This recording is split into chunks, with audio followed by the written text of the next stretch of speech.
ನನಗೆ ಆ, ನನ್ನನ್ನ ಕ್ಷಮಿಸಿ. ನಾನು ನಿಮ್ಮನ್ನ ಪ್ರಶ್ನೆ ಮಾಡೋಷ್ಟು ದೊಡ್ಡ ಮನುಷ್ಯನು ನನ್ನಲ್ಲ. ಅಯ್ಯೋ, ಹಾಗೇನಿಲ್ಲ ಹಾಗೇನಿಲ್ಲ, ಪ್ರಶ್ನೆ ಕೇಳಬೇಕು, ನಾವು ದೊಡ್ಡ ಸೊ ಮನುಷ್ಯರಲ್ಲ. ನಾನು ನಿಮ್ಮನ್ನ ಪ್ರಶ್ನೆ ಮಾಡ್ತಾ ಇದ್ದೀನಿ ಅನ್ಕೋಬಿಡಿ. ನನ್ನ ಗೊಂದಲಗಳಿಗೆ ನಿಮ್ಮ ಉತ್ತರದ ಅವಶ್ಯಕತೆ ನನಗಿದೆ. ಹ್ಮ್ ಹಾಗಾಗಿ ನಾನು ನಿಮ್ಮನ್ನ ಕೇಳ್ತಾ ಇದ್ದೀನಿ.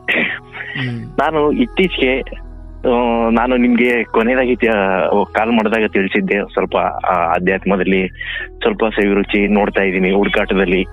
ಹ್ಮ್ ನಾನು ಕಪ್ಪು ಕನ್ನಡಕ ಹಾಕೊಂಡು ಜಗತ್ತನ್ನ ಕಪ್ಪಾಗಿದೆ ಅಂತ ನಾನ್ ದೂರ್ತಾ ಇದ್ದೆ. ಹ್ಮ್ ಹ್ಮ್ ಹ್ಮ್ ಹ್ಮ್ ಹ್ಮ್ ಹ್ಮ್ ಜಗತ್ತು ಸರಿಯಾಗಿಯೇ ಇದೆ, ನಾನ್ ನೋಡೋ ದೃಷ್ಟಿಕೋನ ತಪ್ಪಾಗಿತ್ತು. ಹೌದು ಹೌದು. ಸೊ ನಿರಂತರ ಸತ್ಯ ಅನ್ನೋದು ಹೊರಗಿನ ಜಗತ್ತಲ್ಲಿ ಯಾವುದೂ ಇಲ್ಲ. ಹ್ಮ್ ಹ್ಮ್ ಹ್ಮ್ ಹ್ಮ್ ಹ್ಮ್ ಅದು ಬದಲಾವಣೆ ನಿಯಮ ಸರ್, ನನ್ನ ಅನುಭವಕ್ಕೆ ಬರ್ತಾ ಇರೋದು. ಹ್ಮ್ ಹ್ಮ್ ಹ್ಮ್ ಹ್ಮ್ ಹ್ಮ್ ಅದೇ ಸತ್ಯ.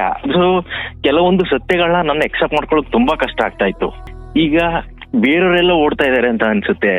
ಹ್ಮ್ ಈಗ ನಾನು ಅವ್ರ ಜೊತೆ ಸೇರಿ ನನ್ಗೆ ಗೊತ್ತಿದ್ದು ಓಡ್ಬೇಕಾ, ಹ್ಮ್ ಇಲ್ಲ ಅವ್ರ ಪಾಡ್ಗ ಅವ್ರು ಓಡ್ಲಿ ಅಂತ ನಾನ್ ಸುಮ್ಮನೆ ನಿಲ್ಬೇಕಾ?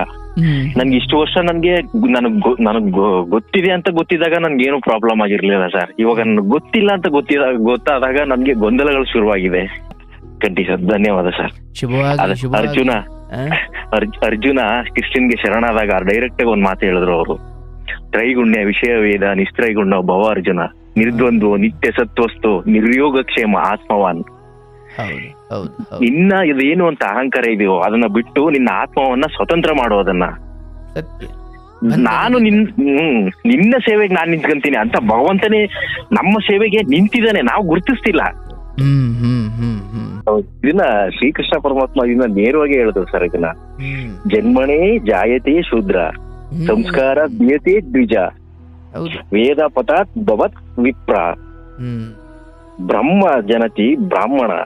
ಹ್ಮ್ ಹ್ಮ್ ಹೌದು ಹುಟ್ಟುವಾಗ ಅವನು ಶೂದ್ರನಾಗೆ ಹುಟ್ಟತಾನೆ. ಹೌದು. ಸೊ ವಿದ್ಯಾಭ್ಯಾಸಕ್ಕೆ ಹೋದಾಗ ಅವನ ದ್ವಿಜ ಅಂದ್ರೆ ಅವನು ಮತ್ತೆ ಮೊದಲನೇ ಜನ್ಮ ಪಡ್ಕೊಂತಾನೆ. ಅವಾಗ ಒಳ್ಳೇದು ಕೆಟ್ಟದ್ದು ತಿಳ್ಕೊಂತಾನೆ, ಸರಿ ತಪ್ಪುಗಳನ್ನ ಅರ್ಥಕೊಂತಾನೆ. ಎರಡನೇ ಜನ್ಮ, ಎರಡನೇ ಜನ್ಮ ಪಡ್ಕೊತಾನೆ. ಮರು ಜನ್ಮ ಅದು. ಹೌದು. ಮತ್ತೆ ಅವನು ವಿಪ್ರನಾಗ್ತಾನೆ ವೇದ ಅಧ್ಯಯನಗಳನ್ನ ಮಾಡೋದ್ರಿಂದ. ಹೌದು. ಬ್ರಾಹ್ಮಣನ್ನ ಅರ್ಥ ಮೇಲೆ ಅವನು ಬ್ರಾಹ್ಮಣ ಆಗೋದು, ಆಚೆಯಿಂದ ಯಾರು ಬ್ರಾಹ್ಮಣ ಅಲ್ಲ. ಅಷ್ಟು ನೇರವಾಗಿ ಹೇಳಿದ್ದಾರೆ. ಅರ್ಥಾತ್ ಈ ಶ್ಲೋಕದ ಮೂಲ ವಿಚಾರ ಹುಟ್ಟಿನಿಂದ ಎಲ್ಲ ಶೂದ್ರರೇ ಅಂತ. ಎಲ್ಲ ಶೂದ್ರರೇ. ಜ್ಞಾನದಿಂದ ಅವನೊಬ್ಬ ದ್ವಿಜ ಆಗ್ತಾನೆ, ಒಬ್ಬ ಜ್ಞಾನಿ ಆಗ್ತಾನೆ, ಅನಂತರ ಅವನು ವೈದಿಕ ಅಥವಾ ಏನೋ ತಿಳ್ಕೊಂಡವನಾಗ್ತಾನೆ. ಬ್ರಹ್ಮನನ್ನ ಹರಿತವನೇ ಬ್ರಾಹ್ಮಣನೇ ಹೊರತು ಬ್ರಾಹ್ಮಣನ ಮನೆಯಲ್ಲಿ ಹುಟ್ಟಿದವನು ಬ್ರಾಹ್ಮಣ ಅಲ್ಲ. ಒಳ್ಳೇದಾಗ್ಲಿ. ಚೆನ್ನಾಗಿದ್ದೀರಾ? ಚೆನ್ನಾಗಿದ್ದೀನಿ ಸರ್. ನೀವ್ ಹೇಗಿದ್ದೀರಾ? ಬಹಳ ಚೆನ್ನಾಗಿದ್ದೀವಿ. ಮುಂಚೆ ನೀವು ಮಾತಾಡಿದ್ರಿ ಅಲ್ವಾ? ಖಂಡಿತ ಮಾತಾಡಿದ್ದೆ ಸರ್. ಗೊತ್ತಾಯ್ತು. ತುಂಬಾ ಸಂತೋಷ ಆಯ್ತು ನನ್ಗೆ ನಿಮ್ಗೆ ಲೈನ್ ಸಿಕ್ಕಿದ್ದು. ಓಹೋ, ಹೌದಾ? ತುಂಬಾ ಸಂತೋಷ ಆಯ್ತು. ಯಾವಾಗ ಮಾತಾಡಿದ್ರಿ? ಇದೊಂದು 4 ತಿಂಗಳಿಂದೆ ಮಾತಾಡಿದ್ದೆ ಸರ್ ನಿಮ್ ಜೊತೆ. 4 ತಿಂಗಳಿಂದೆ? ಹೌದು. ಸಂತೋಷ. ಬದುಕು ಹೇಗಿದೆ ಈಗ? ಈಗ ತುಂಬಾ ಚೆನ್ನಾಗಿದೆ ಸರ್. ಅದೇ ನಾನು ನಿಮ್ಗೆ ಲಾಸ್ಟ್ ಕೊನೆದಾಗೆ ನಿಮ್ ಜೊತೆ ನಾನು ಮಾತಾಡಿದ ವಿಷಯ ಏನಂದ್ರೆ, ಹಿಂಗೆ ನಮ್ದು ಇಂಟರ್ ಕ್ಯಾಸ್ಟ್ ಮ್ಯಾರೇಜ್ ಆಗಿದೆ, ಈ ತರ ಸಮಸ್ಯೆಗಳಿದೆ. ಸೊ ನನ್ಗೆ ಇದು ಸಮಸ್ಯೆಗಳೇ ಆಯ್ತು. ಓಕೆ, ಆಗದ್ದೆಲ್ಲ ಒಳ್ಳೇದಕ್ಕೆ ಆ ತಾಯಿ ಜಗನ್ಮಾತೆ ಯಾರ್ಯಾರ ರೂಪದಲ್ಲಿ ಬಂದು ನನಗೆ ಏನೇನ್ ಹೇಳ್ಕೊಡ್ಬೇಕು, ಹೇಳ್ಕೊಡೋ ಬುದ್ಧಿ ರೀತಿ ಬೇರೆ ಬೇರೆ ಇರುತ್ತೆ.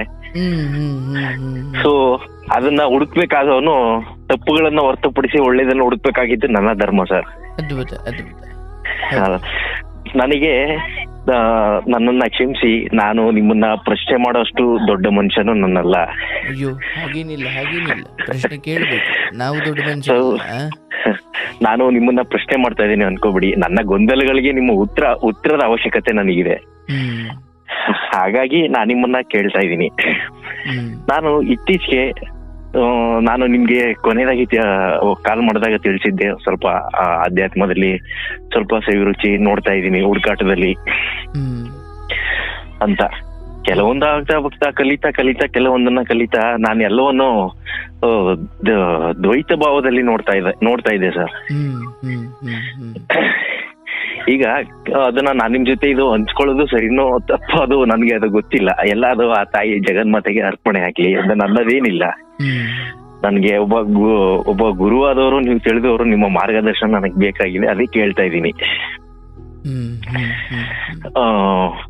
ಸೊ ಈಗ ನನ್ಗೆ ಈಗ ಕೆಲವೊಂದು ಅದ್ವೈತದ ಅನುಭವಗಳಾಗ್ತಾ ಇದೆ. ಈಗ ನಾನು ಮೊದ್ಲು ಹೊರಗೆ ಹುಡುಕ್ತಾ ಇದೆ, ಈಗ ನಾನು ಈಗ ಒಳಗಡೆನೆ ಹುಡುಕ್ತಾ ಇದ್ದೀನಿ. ಗೊತ್ತಾಗಿದೆ, ಈಗ ನಾನು ಮೊದ್ಲು ಸಮುದ್ರ ಬೇರೆ ನಾನ್ ಬೇರೆ ಅನ್ಕೊಂಡಿದ್ದೆ. ಇಲ್ಲ, ಸಮುದ್ರದ ನೀರೇ ನಾನಂತ ನನ್ಗೀಗ ಅರ್ಥ ಆಗ್ತಾ ಇದೆ. ಆಗಿಲ್ಲ, ಇನ್ನು ಆಗ್ತಾ ಇದೆ ಸರ್. ಅಂದ್ರೆ ನನಗನ್ನಿಸ್ತು, ಬೇರೆಯವರಲ್ಲಿ ನಾನು ಇಷ್ಟು ದಿನ ತಪ್ಪುಗಳನ್ನ ಹುಡುಕ್ತಾ ನನ್ನನ್ನ ನಾನೇ ಇಷ್ಟೊಂದು ಕೆಳಮಟ್ಟಕ್ಕೆ ಬೆಳ್ಕೊಂಡ್ ಬಂದ್ಬಿಟ್ನಲ್ಲ ಅಂತ ಅನಿಸ್ಬಿಡ್ತು ನನ್ಗೆ. ಸೊ ಹೌದು ಸರ್, ನಾನು ಹೊರಗಿನ ನನ್ನಲ್ಲಿ ನಾನು ಕಪ್ಪು ಕನ್ನಡಕ ಹಾಕೊಂಡು ಜಗತ್ತನ್ನ ಕಪ್ಪಾಗಿದೆ ಅಂತ ನಾನ್ ದೂರ್ತಾ ಇದ್ದೆ. ಜಗತ್ತು ಸರಿಯಾಗಿಯೇ ಇದೆ, ನಾನ್ ನೋಡೋ ದೃಷ್ಟಿಕೋನ ತಪ್ಪಾಗಿತ್ತು. ಸೊ ನಿರಂತರ ಸತ್ಯ ಅನ್ನೋದು ಹೊರಗಿನ ಜಗತ್ತಲ್ಲಿ ಯಾವುದೂ ಇಲ್ಲ. ಅದು ಬದಲಾವಣೆ ನಿಯಮ ಸರ್, ನನ್ನ ಅನುಭವಕ್ಕೆ ಬರ್ತಾ ಇರೋದು ಅದೇ ಸತ್ಯ. ಅದು ಕೆಲವೊಂದು ಸತ್ಯಗಳನ್ನ ನನ್ನ ಎಕ್ಸೆಪ್ಟ್ ಮಾಡ್ಕೊಳ್ಳೋದು ತುಂಬಾ ಕಷ್ಟ ಆಗ್ತಾ ಇತ್ತು. ಸೊ ಇತ್ತೀಚೆಗೆ ಬರ್ತಾ ಬರ್ತಾ ಹೌದು ಅದು ಇರೋದೇ ಆಗಪ್ಪ, ನೀನೇನು ಅಲ್ವಾ, ಜಗತ್ತು ಈಗಿದೆ, ಹಿಂದೆನೂ ಆಗಿತ್ತು. ಸೊ ಉಪನಿಷತ್ಗಳಲ್ಲಿ ನಿನ್ನ ಬಿಟ್ಟು ಇನ್ನೊಬ್ಬ ಇಲ್ಲ ಅಂತ ಹೇಳ್ತಾ ಇದ್ರು. ನನ್ಗದು ಅರ್ಥನೇ ಆಗ್ತಾ ಇರ್ಲಿಲ್ಲ ಸರ್ ನನಗೆ. ನಿನ್ನ ಬಿಟ್ಟು ಬೇರೊಬ್ಬ ಇಲ್ಲಿ ಇರಕ್ಕೆ ಸಾಧ್ಯನೇ ಇಲ್ಲ ಅಂತ ಹೇಳ್ತಾ ಇದ್ರು. ಸೊ ನನಗೆ ಏನ್ ಅನ್ನಿಸ್ತು ಅಂದ್ರೆ, ಲಗಾಮ್ ಇಲ್ದಿರೋ ಕುದುರೆ ತರ ಇಲ್ಲಿವರೆಗೂ ಓಡ್ತಾ ಇದ್ದೆ. ಈಗ ಬೇರೆಯವರೆಲ್ಲ ಓಡ್ತಾ ಇದಾರೆ ಅಂತ ಅನ್ಸುತ್ತೆ. ಈಗ ನಾನು ಅವ್ರ ಜೊತೆ ಸೇರಿ ನನ್ಗೆ ಗೊತ್ತಿದ್ದು ಓಡ್ಬೇಕಾ, ಇಲ್ಲ ಅವ್ರ ಪಾಡ್ಗ ಅವ್ರು ಓಡ್ಲಿ ಅಂತ ನಾನ್ ಸುಮ್ಮನೆ ನಿಲ್ಬೇಕಾ?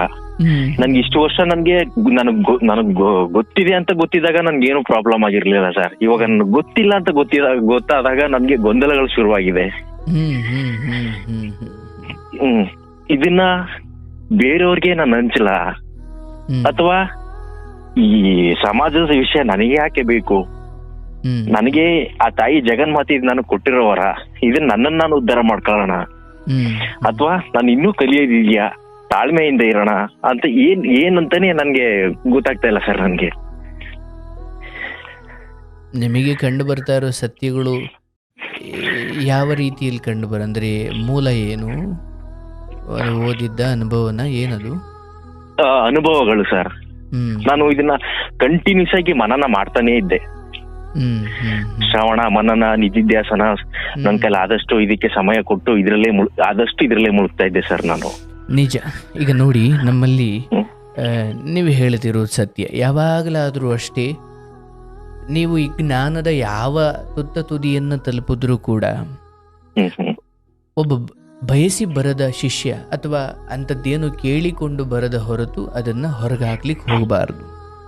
ಈಗ ನಾನಾದ್ರೂ ಅಷ್ಟೇ, ಇಲ್ಲಿ ಕಾರ್ಯಕ್ರಮ ಶುರುವಾದ ಕಾಲಕ್ಕೆ ಯಾರು ಕರೆ ಮಾಡಿ ಕೇಳ್ತಾರೋ ಅವ್ರಿಗೆ ಹೇಳ್ತೀನಿ, ಆಶ್ರಮಕ್ಕೆ ಯಾರು ಬರ್ತಾರೋ ಅವ್ರಿಗೆ ಹೇಳ್ತೀನಿ, ಎಲ್ಲೋ ಹೊರಗಡೆ ಸಿಕ್ಕಾಗ ತಕ್ಷಣ ಅವರ ಅಂತರಂಗದಲ್ಲಿರೋ ಪ್ರಶ್ನೆಗಳನ್ನು ಕೇಳ್ತಾರೋ ಅವ್ರಿಗೆ ಹೇಳ್ತೀನಿ. ಅಂದರೆ ನನಗೆ ಸತ್ಯಗಳು ಗೊತ್ತಾಗೋದು ಈ ಜಗತ್ತಿನ ಪ್ರಪ್ರಥಮ ಸಂಗತಿ ಏನಂದ್ರೆ ವೈಯಕ್ತಿಕ ಆತ್ಮ ಉನ್ನತಿ, ತದನಂತರವೇ ಇತರ ವಿಚಾರಗಳು. ಅಂದರೆ ಒಂದು ಮರ ತಾನು ಹೆಮ್ಮರವಾಗದ ಹೊರತು ನೆರಳು ನೀಡುವ ಯೋಚನೆ ಕೂಡ ಮೂರ್ಖತನವಾಗುತ್ತಲ್ಲ. ಅರ್ಥಾತ್ ಸಕಲ ಬ್ರಹ್ಮಾಂಡವೇ ಹೀಗೆ ವರ್ತಿಸ್ತಾ ಇದೆ. ಮೊದಲು ಅದು ಹಸಿರಾಗುತ್ತೆ, ಆಮೇಲೆ ಆ ಹಸಿರು ತೋರಣದವರೆಗೂ ಬರುತ್ತೆ. ಮೊದಲು ಹಣ್ಣಾಗುತ್ತೆ, ಆ ಹಣ್ಣು ಮಾರ್ಕೆಟ್ವರೆಗೂ ಬರುತ್ತೆ. ಮಾರ್ಕೆಟಿಗೆ ಬಂದ ಹಣ್ಣಾಗ್ಲಿ ಅಂದ್ರೆ ನಾನು ಇದರಿಗೆ ಸೇವೆ ಮಾಡಬೇಕು ಅನ್ನೋ ಆತುರದಲ್ಲಿ ಹಣ್ಣಾಗದೆ ಬರೀ ಕಾಯೇ ಮಾರ್ಕೆಟಿಗೆ ಬಂದ್ರೆ ಕಥೆ ಏನು? ಹೌದು ಸರ್, ಹೌದು. ತಾನು ಪಕ್ವವಾಗಿ, ತಾನು ರಸವತ್ತಾಗಿ, ನಂತರ ನಾನು ಯಾರಿಗೆ ಸೇರ್ತೀನೋ ಅವರೊಳಗಡೆ ನಾನು ಪೂರ್ಣತೆಯನ್ನ ಅವರಿಗೆ ಕೊಡಬೇಕು ಅಂದ್ರೆ ನಾನು ಪೂರ್ಣನಾಗಬೇಕು. ಒಂದು ಹಣ್ಣಿನ ಪೂರ್ಣ ಸ್ವಾದ ತಿಂದವನಿಗೆ ಬರಬೇಕು ಅಂದ್ರೆ ಈ ಹಣ್ಣು ಮೊದಲು ತಾನು ಪೂರ್ಣ ಆಗಿರಬೇಕು, ಆ ನಂತರ ಪೂರ್ಣತೆಯ ಅನುಭವವನ್ನು ಇನ್ನೊಬ್ಬರಿಗೆ ಕೊಡಬಹುದು.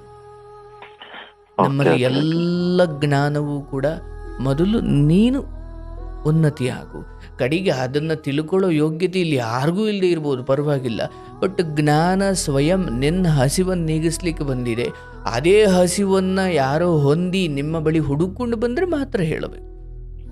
ಅದರ್ವೈಸ್ ಈಗ ಎಲ್ಲರೂ ಈ ಜ್ಞಾನದ ಸಾನ್ನಿಧ್ಯಕ್ಕೆ ಬರಲ್ಲ. ಅವರು ಹೆಂಗ್ ಬೇಕು ಹಂಗೆ ಹುಚ್ಚಿರಂತೆ ಅನಾಗರಿಕರಂತೆ ಬದುಕ್ತಾವ್ರೆ. ನಾನು ಜ್ಞಾನ ಅಂದ್ಕೊಂಡು ಬದುಕ್ತಾ ಇದ್ದೀನಿ, ಸತ್ಯ ಧರ್ಮ ಅಂದ್ಕೊಂಡು ಬದುಕ್ತಾ ಇದ್ದೀನಿ. ಅವರೆಲ್ಲ ಓಡ್ತಾವ್ರೆ, ಹೆಂಗ್ ಬೇಕು ಹಂಗೆ ಯಾವುದೇ ರೀತಿ ನೀತಿ ಇಲ್ದಂಗೆ ಓಡಿರೋರು ಮುಂದೆ ಹೋಗ್ತಾವ್ರೆ. ನಾನು ರೀತಿ ನೀತಿ ಇಟ್ಕೊಂಡು ಹೋಗ್ತಿರೋನು ಯಾಕೋ ಹಿಂದುಳಿದು ಬಿಟ್ಟಿದ್ದೀನಿ.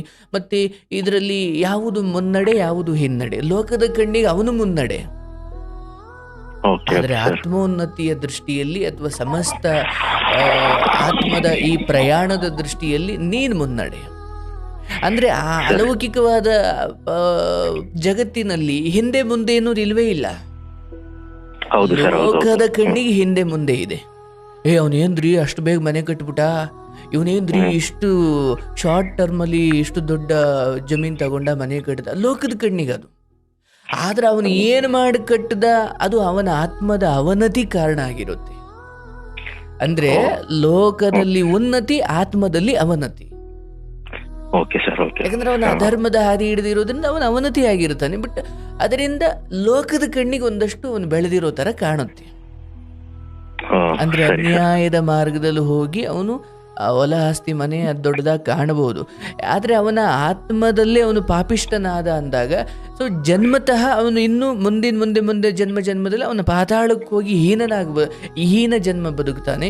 ಆದರೆ ಸ್ಪಿರಿಚುವಲಿ ನೀವು ಸತ್ಯ ಧರ್ಮ ಅಂತ ಹೋದಾಗ ಲೋಕದಲ್ಲಿ ಅಷ್ಟು ಬೇಗ ಬೆಳವಣಿಗೆ ಕಾಣುವುದಿಲ್ಲ ಲೋಕದ ಕಣ್ಣಿಗೆ. ಬಟ್ ನಿಜವಾದ ಬೆಳವಣಿಗೆ ನಿಮ್ಮದೇ ಆಗಿರುತ್ತೆ.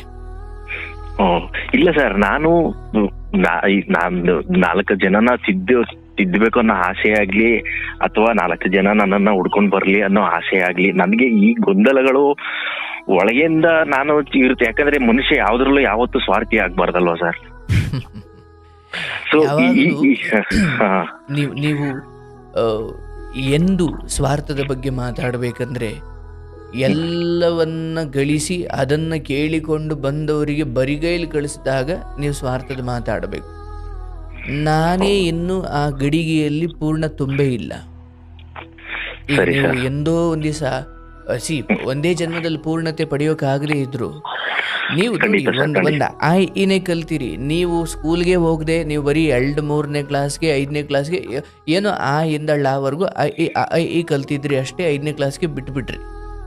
ನೀವು ಕೂಡ ದೊಡ್ಡ ಜ್ಞಾನಿನೇ. ಯಾರಿಗೆ? ಈ ಬರ್ದವ್ರಿಗೆ. ಅರ್ಥ ಆಯ್ತಲ್ಲ? ಕ್ಲಾಸು PUC ಇಲ್ಲಿ ಓದಿರೋನಿಗೆ ನೀವು ಅನಕ್ಷರಸ್ಥ. ಯಾಕಂದ್ರೆ ನೀನು 5ನೇ ಕ್ಲಾಸ್ಗೆ ಬಿಟ್ಟಿದ್ದೀ, ನಿಂಗೆ ಈ ಮಾತ್ರ ಬರುತ್ತೆ. ಏನೂ ಬರದ ಹೆಣ್ಣು ಪುಟ್ಟ ಮಗುವಿಗೆ ನೀನು ಜ್ಞಾನಿ. ಅಂದ್ರೆ ಇಲ್ಲಿ ಮೇಲೆ ಕೆಳಗೆ ಅನ್ನೋದು ಬಿಟ್ರೆ ಎಲ್ಲರೂ ಜ್ಞಾನಿಗಳೇ. ಅರ್ಥ ಆಯ್ತಲ್ಲ? ನೀನು ಏನ್ ಕಲ್ತಿದ್ದೀಯಾ ಅದು ಲೋಕದ ಕಣ್ಣಿಗೆ ಅಷ್ಟು ದೊಡ್ಡ ಜ್ಞಾನ ಅಲ್ಲದೆ ಇರಬಹುದು. ಆದ್ರೆ ಇನ್ನು ಎನ್ನೇ ಕಲಿಯದ ಮಗುವಿಗೆ ನೀನ್ ದೊಡ್ಡ ಜ್ಞಾನಿ. ಸೊ ನೀವು ನಿಮ್ಮ ಬದುಕಲ್ಲಿ ಪೂರ್ಣವಾಗಿ ಕಲ್ತ್ಬಿಟ್ಟು ಏನೋ ಹೇಳ್ತೀನಿ ಅನ್ನೋದಕ್ಕಿಂತ ನೀವು ಎಷ್ಟು ಕಲ್ತಿದ್ದೀರೋ ಅಷ್ಟನ್ನೇ ಅದನ್ನೂ ಕಲಿಯದ ಕೆಲವರಿಗೆ ಹೇಳೋದು. ಅವ್ರಿಗೆ ಆಸೆ ಇದ್ರೆ, ಇದ್ರೆ ಅಯ್ಯೋ ನಾನಿನ್ನು ಆ ಗುರುವಿನ ಲೆವೆಲ್ ಕಲ್ತಿಲ್ಲಪ್ಪ, ಆಗಾಗ ನಾನೇನು ಹೇಳಲ್ಲ ಅನ್ನಂಗಿಲ್ಲ. ನಿಮಗೇನು ಗೊತ್ತೋ ಅಷ್ಟನ್ನ ಅದೂ ಗೊತ್ತಿಲ್ಲದ ಒಬ್ಬನಿಗೆ ಹೇಳುವುದೇ ಗುರುವಿನ ಕೆಲಸ. ಹೌದಲ್ಲ? ಹಾಗಾಗಿ ನಿಮ್ಮ ದುಡಿಮೆ, ಸಂಸಾರ, ಇದರ ಜೊತೆಯಲ್ಲೇ ಕಲಿಯುಗದಲ್ಲಿ ಸಂಸಾರದಲ್ಲಿ ಇದ್ದುಕೊಂಡು ಬೇಗ ದೇವರನ್ನ ಮುಟ್ಟಬಹುದು. ಜೊತೆಯಲ್ಲಿ. ಯಾಕಂದ್ರೆ ಒಬ್ಬ ಸನ್ಯಾಸಿಗೆ ಪುಸ್ತಕದ ವಿಚಾರ ಬಿಟ್ಟರು ಹೊರಗಡೆ ಅನುಭವ ಆಗ್ಲಿಕ್ಕೆ ಅವನಿಗೆ ಕಾರಣ ಇಲ್ಲ. ಆದ್ರೆ ನಿಮಗೆ ಬೇಗ ವೈರಾಗ್ಯದ ಹಂತ ತಲುಪಲಿಕ್ಕೆ ಏನೇನ್ ನಡಿಬಾರ್ದು ಅವೆಲ್ಲ ನಡೆಯೋದಿಕ್ಕೆ ನೀವು ದೊಡ್ಡ ಸಂಸಾರ ಸಾಗರದಲ್ಲೇ ಇದ್ದೀರಾ. ಸನ್ಯಾಸಿಗೆ ತಪಸ್ಸು ಮಾಡಿ ಪಡೆಯಬಹುದಾದ ವೈರಾಗ್ಯವನ್ನ ನಿಮಗೆ ಮನೆ ಜಗಳಗಳು, ಸಂಕಟಗಳು, ಕಷ್ಟಗಳು ಇಲ್ಲೇ ಕೊಟ್ಬಿಟ್ಟಿರ್ತಾವ ಆ ವೈರಾಗ್ಯವನ್ನ. ಹಾಗಾಗಿ ಯಾವುದರಿಂದ ಪಲಾಯನ ಮಾಡಬಾರ್ದು. ಜೊತೆಯಲ್ಲೇ ಹೌದು, ನೀವು ಹೇಳಿದಂಗೆ ಸಮುದ್ರದ ನೀರು ಬೇರೆಯಲ್ಲ, ನಿನ್ನ ಮನೆಯ ಬಿಂದಿಗೆಯ ನೀರು ಬೇರೆಯಲ್ಲ. ಸ್ವಲ್ಪ ಅಲ್ಲಿ ಇಲ್ಲಿ ವ್ಯತ್ಯಾಸ, ಜಾಗ, ಗಾತ್ರ, ನಾಮರೂಪಗಳಲ್ಲೂ ಬದಲಾವಣೆ. ಒಂದನ್ನ ಗಂಗಾ ನದಿ ಅಂತೀವಿ, ಇನ್ನೊಂದನ್ನು ಸರಸ್ವತಿ ಅಂತೀವಿ. ಹಾಗಾದ್ರೆ ಅವೆರಡು ಬೇರೆ ಬೇರೆನ? ಇಲ್ಲ. ಬಹಳ ಭೌಮ ದೃಷ್ಟಿಯಲ್ಲಿ, ಬಹಳ ಆಳವಾದ ದೃಷ್ಟಿ, ಜ್ಞಾನ ದೃಷ್ಟಿಯಲ್ಲಿ ನೋಡಿದ್ರೆ ಅವೆಲ್ಲ ಒಂದೇ. ಹೌದು ಆದ್ರೆ ಖಂಡಿತ ಸರ್. ನಾಮರೂಪಗಳು ಬೇರೆ. ನಾನು ಶ್ರೀನಿವಾಸ, ನೀ ವೆಂಕಟಾಚಲ, ಅವನು ಗೋವಿಂದ, ಅವನು ತಿರುಪತಿ, ಅವನು ತಿಮ್ಮಪ್ಪ, ಆತ ಇನ್ನೇನು. ನಾಮರೂಪಗಳು ದೇಹಕ್ಕೆ ಒಂದೊಂದು ರೂಪಗಳು ಹೆಸರು ಕೊಟ್ಟಿದ್ದೀವಿ, ಕಾರಣ ಅವನನ್ನು ಕರೆಯೋದಿಕ್ಕೆ, ಅವನನ್ನು ಗುರುತಿಸುವುದಿಕ್ಕೆ. ಹೌದು ಸರ್. ಆದ್ರೆ ಅದ್ರ ಒಳಗಿರುವ ಚೇತನ ಇದೆಯಲ್ಲ, ಅದು ಒಂದೇ ಮೂಲದಿಂದ ಬಂದಿದೆ. ಹಾ ಹಾ ಅಂದ್ರೆ ಒಂದು ಬೆಂಕಿ ಉರಿತಾ ಇದೆ, ಅದರಿಂದ ಒಂದು ಕೊಳ್ಳಿಯನ್ನು ತಗೊಂಡು ಇನ್ನೆಲ್ಗೂ ಬಳಸ್ಕೊಂಡ್ರಿ, ಇನ್ನೊಂದು ಕೊಳ್ಳಿ ತಗೊಂಡು ಇನ್ನೇನು ಬಳಸ್ಕೊಂಡ್ರಿ. ಅಂದ್ರೆ ಈ ಉರಿತಾ ಇರೋ ಜಾಗ ಮತ್ತೆ ಅದರ ಕೊಳ್ಳಿ ಅಂದ್ರೆ ಅದರ ಕಿಡಿಯನ್ನು ತಗೊಂಡು ಇನ್ನೆಲ್ಲೋ ದೀಪ ಹಚ್ಚುದ್ರಿ, ಇನ್ನೊಂದು ಕಿಡಿ ತಗೊಂಡು ಇನ್ನೆಲ್ಲೋ ದೀಪ ಹಚ್ಚುದ್ರಿ. ಮತ್ತೆ ಇವೆಲ್ಲ ಬೇರೆ ಬೇರೆನಾ? ಇಲ್ಲ, ಅವೆಲ್ಲ ಒಂದೇ ಮೂಲದಿಂದ ಬಂದದ್ದು. ಹೌದು ಸರ್ ಖಂಡಿತ. ಹಾಗಾಗಿ ನನ್ನ ಗಂಡ, ನನ್ನ ಮಗ, ನನ್ನ ಹೆಂಡತಿ, ನನ್ನ ತಂದೆ, ನನ್ನ ಬಂಧು ಬಳಗ, ಇವರೆಲ್ಲ ಒಂದೇ. ಆ ದೇಹದ ಒಳಗಡೆ ಇರುವ ಎಲ್ಲ ಚೈತನ್ಯವೂ ಒಂದೇ. ಜೋಗ ಜಲಪಾತದಲ್ಲಿ ಅಲ್ಲೇ ಹುಟ್ಟಿದ ಕರೆಂಟೆ, ಆದರೆ ಇಲ್ಲಿ ನಮಗೊಂದು ಬಲ್ಪಲ್ಲಿ ಕಾಣ್ತಿದೆ, ಇನ್ನೊಂದು ಟ್ಯೂಬ್ಲೈಟಲ್ಲಿ ಕಾಣ್ತಿದೆ, ಇನ್ನೊಂದು ಮಿಕ್ಸಿಲಿ ಕಾಣ್ತಿದೆ, ಎಲ್ಲ ಒಂದು ಬೇರೆ ಬೇರೆ ರೂಪದಲ್ಲಿ ಕಾಣ್ತಾವಷ್ಟೇ. ಹೌದು, ಬಟ್ ಮೂಲ ಕರೆಂಟ್ ಒಂದೇ ಸರ್. ಶಕ್ತಿ ಒಂದೇ, ರೂಪಗಳು ಅಥವಾ ಅದರ ನಾಮರೂಪಗಳು ಬೇರೆ. ಒಂದು ಬಾಳೆಹಣ್ಣು ನೀವು ಏನು ದೇವಸ್ಥಾನದೊಳಗಡೆ ಗರ್ಭಗುಡಿಯಿಂದ ಆಚೆ ತಗೊಂಡಾಗ ಪ್ರಸಾದ ಅಂತ ಕರಿತೀವಿ, ಅದೇ ಬಾಳೆಹಣ್ಣದ ಕಟ್ ಮಾಡಿ ಹಾಕಿದ್ರೆ ಅದನ್ನ ರಸಾಯನ ಅಂತಾರೆ. ಅದೇ ಬಾಳೆಹಣ್ಣ ಸಾಂಬಾರ್ಗೆ ಹಾಕಿದ್ರೆ ಅಲ್ಲೊಂಥರ ಆಗುತ್ತೆ. ಆ ಬಾಳೆಹಣ್ಣೆ, ಆದರೆ ಅದರಿಂದ ಉತ್ಪಾದನೆ ಮಾಡಲಾಗುವ ಪದಾರ್ಥಗಳು ಬೇರೆ, ಅದಕ್ಕೆ ಹೆಸರುಗಳು ಬೇರೆ. ಹೌದು ಸರ್, ಹೌದು ಹೌದು. ಕೆಲವೊಮ್ಮೆ ರುಚಿಯೂ ಬೇರೆ. ಹೌದು, ರುಚಿ ಬೇರೆ ಅನ್ಸ್ಬಹುದು, ಗಾತ್ರ ಬೇರೆ ಅನ್ಸ್ಬಹುದು, ಹೆಸರು ಬೇರೆ ಅನ್ಸ್ಬಹುದು, ಆದ್ರೆ ಅದೆಲ್ಲದರ ಮೂಲ ಒಂದೇ ಆಗಿರುತ್ತೆ. ಒಂದೇ ಆಗಿದೆ ಸರ್. ನೋಡಿ, ಹಾಗಾಗಿ ಇಲ್ಲಿ ಸಮಸ್ತ ಸೃಷ್ಟಿಯು, ಸಮಸ್ತ ಎಲ್ಲವೂ ಕೂಡ ಏಕೋ ದೇವಂ ಸರ್ವಭೂತೇಷು ಗೂಢ. ಒಂದೇ ವಿಚಾರ ನಮಗೆ ನಾನಾ ರೂಪವಾಗಿ ಕಾಣ್ತಿದೆ, ಅದು ಅಜ್ಞಾನದ ಕಾರಣಕ್ಕೆ.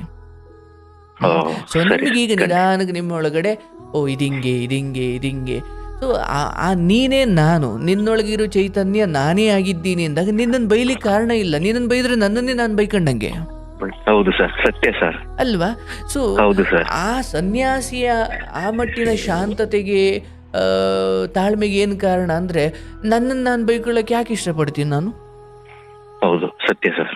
ಹಾಗಾಗಿ ಅವನು ಬೇರೆ ಅಲ್ಲ, ನಾನು ಬೇರೆ ಅಲ್ಲ ಅನ್ನೋದು ಜ್ಞಾನಿಗೆ ಗೊತ್ತಿರುತ್ತೆ. ಆದರೆ ನಾವು ದೇಹವನ್ನು ಅವನು ಪ್ರವೀಣ, ಅವನು ಸರಿ ಇಲ್ಲ ಅಂದರೆ ನಾವು ದೇಹಕ್ಕೆ ದ್ವೇಷ ಕೊಡ್ತೀವಿ. ಯಾಕಂದರೆ ನಮ್ಮ ಕಣ್ಣಿಗೆ ಕಾಣೋ ದೇಹ, ಅದ್ರೊಳಗಡೆ ಇರೋ ಚೈತನ್ಯ ಕಂಡಾಗ ಅಯ್ಯೋ ಅದು ನಾನೇ ಅಲ್ವನಪ್ಪ ಅಂದ್ರೆ ಸುಮ್ಮನೆ ಆಯ್ತೀವಿ. ಬಟ್ ನಾವು ಅದನ್ನು ನೋಡಲ್ಲ, ನಾವು ದೇಹ ನೋಡ್ತಿರೋದ್ರಿಂದ ದ್ವೇಷ ಹುಟ್ಟುತ್ತೆ. ಹೌದು ಸರ್, ನಾವು ವ್ಯಕ್ತವಾದದನ್ನ ಮಾತ್ರ ನಾವು ಪರಿಗಣಿಸ್ತಾ ಇದ್ದೀವಿ. ಅವ್ಯಕ್ತವಾದದ್ದನ್ನ ಗಮನಿಸೋದು ಯಾರದೇ ವ್ಯಕ್ತಿತ್ವ ಬೇಕು.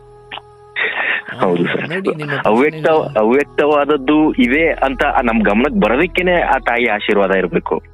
ಖಂಡಿತ. ಅಂದ್ರೆ ವ್ಯಕ್ತವಾದದ್ದು ಮಾತ್ರ ಸತ್ಯ, ಅವ್ಯಕ್ತವಾದದ್ದು ಸುಳ್ಳು ಅಂತ ಇಲ್ಲ. ನಮ್ಮ ಕಣ್ಣಿಗೆ ಕಾಣಿಸ್ತಿಲ್ಲ ಅಷ್ಟೇ, ಇರೋದು ತುಂಬಾ ಇದೆ. ಕಣ್ಣಿಗೆ ಮಾತ್ರ ಸತ್ಯ ಇಲ್ಲ ಅಂದ್ರೆ ಸುಳ್ಳು ಅಂತ ಹೇಳೋಕ್ಕಾಗಲ್ಲ. ದೇವ್ರು ನಮ್ಮ ಕಣ್ಣಿಗೆ ಕಾಣಲ್ಲ, ಅದು ಸುಳ್ಳು ಅಂತ ನಾನು ಹೇಳಕ್ಕಾಗುತ್ತಾ? ಅಥವಾ ಕರೆಂಟ್ ನಮ್ಮ ಕಣ್ಣಿಗೆ ಕಾಣಲ್ಲ, ಅದು ಸುಳ್ಳು ಅಂತ ಹೇಳಕ್ಕಾಗುತ್ತಾ? ಇಲ್ಲ, ಖಂಡಿತ ಇಲ್ಲ ಸರ್. ಹಾಗಾಗಿ ಅವ್ಯಕ್ತ ವಿಚಾರಗಳು ಅದನ್ನ ನಿರ್ಧರಿಸಬೇಕಾದಾಗ ಇವನಿಗೊಂದು ಜ್ಞಾನ ಇರಬೇಕು. ಹೌದಪ್ಪ, ವ್ಯಕ್ತವಾಗ್ತಿರೋದು ಮಾತ್ರ, ಹಾಗೆ ನೋಡಿದ್ರೆ ವ್ಯಕ್ತವಾಗೋದು ಯಾವುದೂ ಸತ್ಯ ಆಗಿರಲ್ಲ. ಸತ್ಯಗಳೆಲ್ಲ ಅವ್ಯಕ್ತವಾಗೇ ಇರ್ತವೆ, ಅವ್ಯಕ್ತವಾಗಿರುತ್ತೆ. ಹೌದು ಸರ್. ಬಟ್ ನಾವು ವ್ಯಕ್ತವಾಗಿರೋದನ್ನ, ಕಣ್ಮುಂದೆ ಕಾಣ್ತಿರೋದನ್ನ, ಕಿವಿ ಕೇಳಿಸಿದ್ದನ್ನ, ಯಾಕಂದ್ರೆ ಪಂಚೇಂದ್ರಿಯಗಳಿಗೆ ಯಾವ್ದು ಕಾಣ್ತೋ ಅದು ಮಾತ್ರ ಸತ್ಯ ಅನ್ಕೊಳ್ತೀವಿ ನಾವು. ದೇವರನ್ನ ಯಾಕೆ ಎಷ್ಟೋ ಜನ ನಂಬಲ್ಲ ಅಂದ್ರೆ, ಬರ್ಲಪ್ಪ ಕಣ್ಮುಂದೆ ಅಂತಾರ ಅವರು. ಯಾವುದನ್ನ ಕಾಣಲ್ವೋ ಅದನ್ನ ನೀನೇ ಅಂತ ಹೆಂಗನ್ಲಿ ಅಂತ ನಾವು. ಹೌದು ಸರ್, ಅಲ್ವಾ? ಯಾಕಂದ್ರೆ ನಾವು ಹುಟ್ಟಿದಾಗಿಂದ ದೇಹಕ್ಕೆ ಗಟ್ಟಿಯಾಗಿ ಅಂಟ್ಕೊಂಡ್ಬಿಟ್ಟಿದೀವಿ ಸರ್. ಹೀಗೆ ನಮ್ಮದೊಂದು ಮೋಹದ ಬದುಕು. ನಮ್ಮ ಕಣ್ಣಿಗೆ ಏನ್ ಕಾಣುತ್ತೋ ಅದನ್ನ ಬಿಟ್ಟು ನಾವು ಬೇರೆ ನಂಬಲ್ಲ. ನಮಗೆ ಗೊತ್ತಿರೋದು ಮಾತ್ರ ಇದೆ, ನಮಗೇನು ಗೊತ್ತಿಲ್ವೋ ಅದು ಇಲ್ವೇ ಇಲ್ಲ, ಇಟ್ ಇಸ್ ನಾಟ್ ಎಕ್ಸಿಸ್ಟ್ ಅನ್ನೋ ಅದು ಆ ಮಟ್ಟಿಗೆ ನಾವು ಇರೋದ್ರಿಂದ. ಸೊ ಇಲ್ಲಿ ಇವನ್ನೆಲ್ಲ ಚರ್ಚೆ ಮಾಡಬೇಕಾದ್ರೆ ಅದಕ್ಕೊಂದು ಓಪನ್ ಅಪ್ ಆದ ಒಂದು ವ್ಯಕ್ತಿತ್ವ ಬೇಕು. ಸೊ ನಿಮ್ಗೆ ಅದಿದೆ, ಅದನ್ನು ಕಲಿತಾ ಹೋಗ್ತಾ ಇದ್ದೀರಾ, ದಟ್ಸ್ ಗ್ರೇಟ್.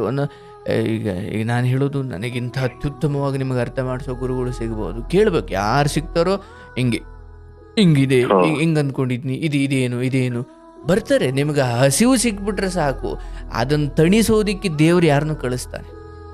ಅಲ್ಲ ಸರ್, ನನಗೆ ಇನ್ನೊಂದು ಅನುಮಾನ. ಈಗ ಆಧ್ಯಾತ್ಮಿಕ ಈ ವಿಚಾರಗಳಲ್ಲಿ ಬಂದು ಇದನ್ನ ನಾನು ನಿಮ್ಮ ಹತ್ರ ಹಂಚ್ಕೊಂಡಿದ್ದು ಸರಿ ಅಲ್ವಾ ಸರ್? ಅಯ್ಯೋ ಖಂಡಿತ ಸರಿನಪ್ಪ. ನಿಮ್ಮ ಪ್ರಶ್ನೆ ಎಷ್ಟೋ ಜನರ ಪ್ರಶ್ನೆ ಆಗಿದೆ. ನಿಮಗೆ ಈಗ ನಿಮಗೆ ಹೇಳೋ ಮೂಲಕ, ಯಾಕಂದ್ರೆ ಕೃಷ್ಣ ಅರ್ಜುನನಿಗೆ ಹೇಳಿದ್ದ ಅದು ಅರ್ಜುನನ ಮೂಲಕ, ಅಂದ್ರೆ ನರನ ಮೂಲಕ ನರರಿಗೆ ಹೇಳಿದ್ದದು. ನಾರಾಯಣ ಅನ್ನುವ ಕೃಷ್ಣ ನರ ಅನ್ನುವ ಅರ್ಜುನನ ಮೂಲಕ ಜನರಿಗೆ ಹೇಳಿದ್ದು. ಅರ್ಜುನ ನಮ್ಮೆಲ್ಲರ ಪ್ರತಿನಿಧಿ. ಅರ್ಜುನನಿಗೆ ಏನನ್ನಿಸ್ತು ಅದೆಲ್ಲ ನಮಗೂ ಅನ್ನಿಸ್ತಾ ಇದೆ. ಅಯ್ಯೋ ಇದೆಲ್ಲ ಯಾಕೆ ಮಾಡ್ಬೇಕಪ್ಪ, ಇರೋದೊಂದು ಜೀವನ ಸುಖದಿಂದ ಹೋಗ್ಬಿಡೋಣ, ನಮ್ಮವ್ರನ್ನ ಯಾಕೆ ಎದುರು ಹಾಕೊಳ್ಬೇಕಪ್ಪ, ಸತ್ಯ ಧರ್ಮ ಅಂತ ನಮ್ಮವ್ರನ್ನ ಸುಖ ಪಡಿಸೋಣ ಬಿಡಪ್ಪ, ಸಿಕ್ಕಿರೋ 5 ವರ್ಷ ಶಾಸಕನಾಗಿ ನಾನು ಪ್ರತಿಭಾವಂತರನ್ನೆಲ್ಲ ತುಳಿದಾಕಿ ನನ್ನ ಸಂಬಂಧಿಕರ ಮಕ್ಕಳಿಗೆಲ್ಲ ಕೆಲಸ ಕೊಡಿಸ್ಬಿಡೋಣ, ಅಂದ್ರೆ ನನ್ನ ಮುಗಿನ ನೇರಕ್ಕೆ ನಾನು ಬದುಕೋಣ ಅಂತ ಅರ್ಜುನನಿಗೆ ಅನ್ನಿಸ್ದಂಗೆ ನನಗೂ ಅನ್ನಿಸ್ತಾ ಇದೆ. ನನ್ನವರಪ್ಪ ಅವ್ರನ್ನ ಹೇಗೆ ಕೊಲ್ಲಿ ಅಂತ ಅರ್ಜುನ ಅಂತವನಲ್ಲ, ಹಂಗೆ ನನ್ನವ್ರಿಗೋಸ್ಕರ ನಾನು ತುಂಬಾ ಜನ ಪ್ರತಿಭಾವಂತರಿಗೆ ಅನ್ಯಾಯ ಮಾಡ್ಬಿಡ್ತಿರ್ತೀನಿ ಕೆಲವೊಮ್ಮೆ. ಸೊ ಹಾಗಾಗಿ ಸ್ವಾರ್ಥದ ಆಲೋಚನೆಯನ್ನ ಬಿಟ್ಟು ಲೋಕದ ದೃಷ್ಟಿಯಲ್ಲಿ ಕೆಲವೊಂದನ್ನು ನಾನು ಯೋಚನೆ ಮಾಡಬೇಕು. ನಿನ್ನೆ ಯಾರೋ ಒಬ್ಬರು ಮಹಾನುಭಾವರು ಹೇಳ್ತಾ ಇದ್ರು, ಹುಲಿಕಲ್ ನಟರಾಜ್ ಅವರು ನಿನ್ನೆ ಕಾರ್ಯಕ್ರಮದ ಅತಿಥಿಯಾಗಿದ್ರು. ಅವರು ಹೇಳ್ತಾ ಇದ್ರು, ರಸ್ತೆಯಲ್ಲಿ ಒಂದು ಕಲ್ಲು ಬಿದ್ದಾಗ ಅದನ್ನ ಎಡವುತ್ತಾನೆ ಯಾರೋ ಒಬ್ಬ. ಆ ಎಡವಿ ಆದಮೇಲೆ ಅಯ್ಯೋ ಎಡವಿಬಿಟ್ನಲ್ಲ ಅಂತ ಏನೋ ರಕ್ತ ಬರುತ್ತೆ, ಬ್ಯಾಂಡೇಜ್ ಹಾಕೊಳ್ತಾನೆ. ನೆಕ್ಸ್ಟ್ ಟೈಮ್ ಬಹುಶಃ ಆ ಕಲ್ಲಿರುವ ಜಾಗವನ್ನು ಬಿಟ್ಟು ಬೇರೆ ಕಡೆಯಿಂದ ನಡ್ಕೊಂಡು ಹೋಗ್ತಾನೆ. ಈ ಎರಡನೇವನು ಕಲ್ಲು ನೋಡ್ತಾನೆ, ಅವನು ಎಡವಲ್ಲ, ಅದನ್ನು ದಾಟ್ಕೊಂಡು ಹೋಗ್ತಾನೆ. ಈ ಮೂರನೇವನೊಬ್ಬ ಇದ್ದಾನೆ, ಅವನು ದಾಟ್ಕೊಂಡು ಹೋಗಲ್ಲ, ಎಡಬಹುದು ಇಲ್ಲ, ಆ ಕಲ್ಲು ಎತ್ತಿ ಸೈಡ್ಗೆ ಹಾಕ್ತಾನೆ. ಅಂದ್ರೆ ನಾನ್ ಎಡವುದಿದ್ರೆ ಸಾಕಪ್ಪ, ಅಥವಾ ನಾನಲ್ಲಿ ಹೋಗಲ್ಲಪ್ಪ ಅನ್ನೋದಕ್ಕಿಂತ ಅಯ್ಯೋ ಈ ದಾರಿಯಲ್ಲಿ ಬರೋ ಇತರರಿಗೆ ತೊಂದರೆ ಆಗದೆ ಇರಲಿ ಅಂತ ಲೋಕ ಕಲ್ಯಾಣದ ಯೋಚನೆ ಮಾಡಿದಾಗ ಭಗವಂತನಿಗೆ ಪ್ರಿಯವಾಗ್ತೀಯ. ಸರಿ ಸರ್, ಆಯ್ತು ಸರ್. ನೀವ್ ಹೇಳ್ದಾಗೆ ಯಾರು ನನ್ನ ಹತ್ರ ಬಂದು ಕೇಳೋವರೆಗೂ ನಾನು ಏನು ಹೇಳಲ್ಲ ಸರ್. ನೀವು ಕಲೀರಿ. ನೀವು ಪರಿಪಕ್ವ ಹಣ್ಣಾಗಿದ್ದೀರಾ ಅಂತ ಗೊತ್ತಾದಾಗ ಯಾವುದೋ ಒಂದು ಮಗು ಕಣ್ಣಿಗೆ ಆ ಹಣ್ಣು ಕಾಣೋ ತರ ದೇವರೇ ಮಾಡ್ತಾನೆ. ಖಂಡಿತ ಸರ್, ಖಂಡಿತ ನಿಮ್ಮ ಮಾತು ಸತ್ಯ ಸರ್. ಒಳ್ಳೇದಾಗ್ಲಿ, ಬಹಳ ಸಂತೋಷ. ಇಂತಹ ಆಲೋಚನೆಗಳು ಪ್ರಶ್ನೆಗಳು ಬಂದಾಗ ನಿಮ್ಮನ್ನ ನಿಜವಾಗಿಯೂ ಒಂದು ಚರ್ಚೆ, ಆರೋಗ್ಯಕರವಾದ ಚರ್ಚೆ, 100 ಪುಸ್ತಕ ಓದಿದಷ್ಟು ಸಮ ಅದು. ಎಲ್ಲ ನಿಮ್ಮಂತ ಗುರುಗಳ ಆಶೀರ್ವಾದ ಸರ್ ನನಗೆ.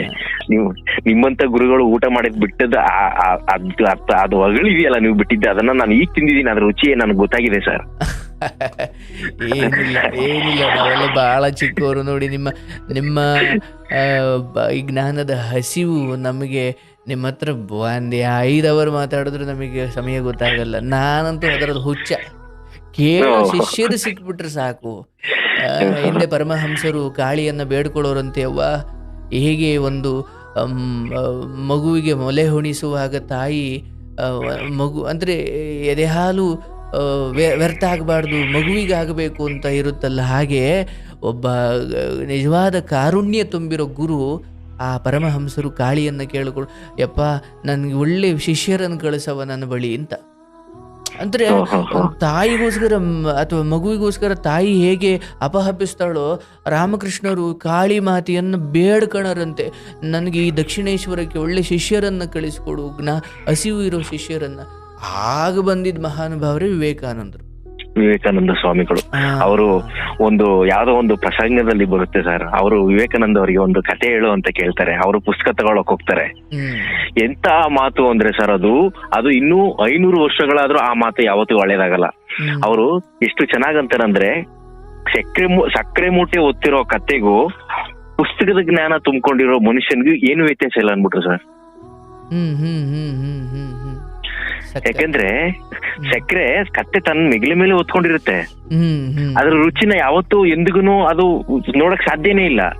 ಹೌದು. ಹಾಗೆ ಅಂದ್ರೆ ನನ್ನ ದಯವಿಟ್ಟು ಕ್ಷಮಿಸಿ, ನಾನು ತಿಳಿದಿದ್ದೀನಿ ಅಂತ ನಾನು ಈ ಉದ್ದೇಶದಿಂದ. ನನಗ್ ತಿಳಿದಿಲ್ಲ, ನೀವು ಹೇಳಿದ ಮೇಲೆ ಈಗ ನನಗೆ ತಿಳಿತಾ ಇರೋದು. ಹೇಳಿ. ಅವ್ರು ಹೇಳ್ತಾರೆ, ಸಕ್ಕರೆ ಮೂಟೆ ಓದ್ತಿರೋ ಕಥೆಗೂ ಪುಸ್ತಕನ ತಲೆಯಲ್ಲಿ ತುಂಬಿಕೊಂಡಿರೋ ಮನುಷ್ಯನ್ಗೂ ಏನು ವ್ಯತ್ಯಾಸ ಇಲ್ಲ. ನೀನು ಪುಸ್ತಕಗಳನ್ನ ತಲೆಯಲ್ಲಿ ತುಂಬಿಕೊಂಡಿದ್ಯಾ, ಕೊನೆಗೆ ನೀನೇನು,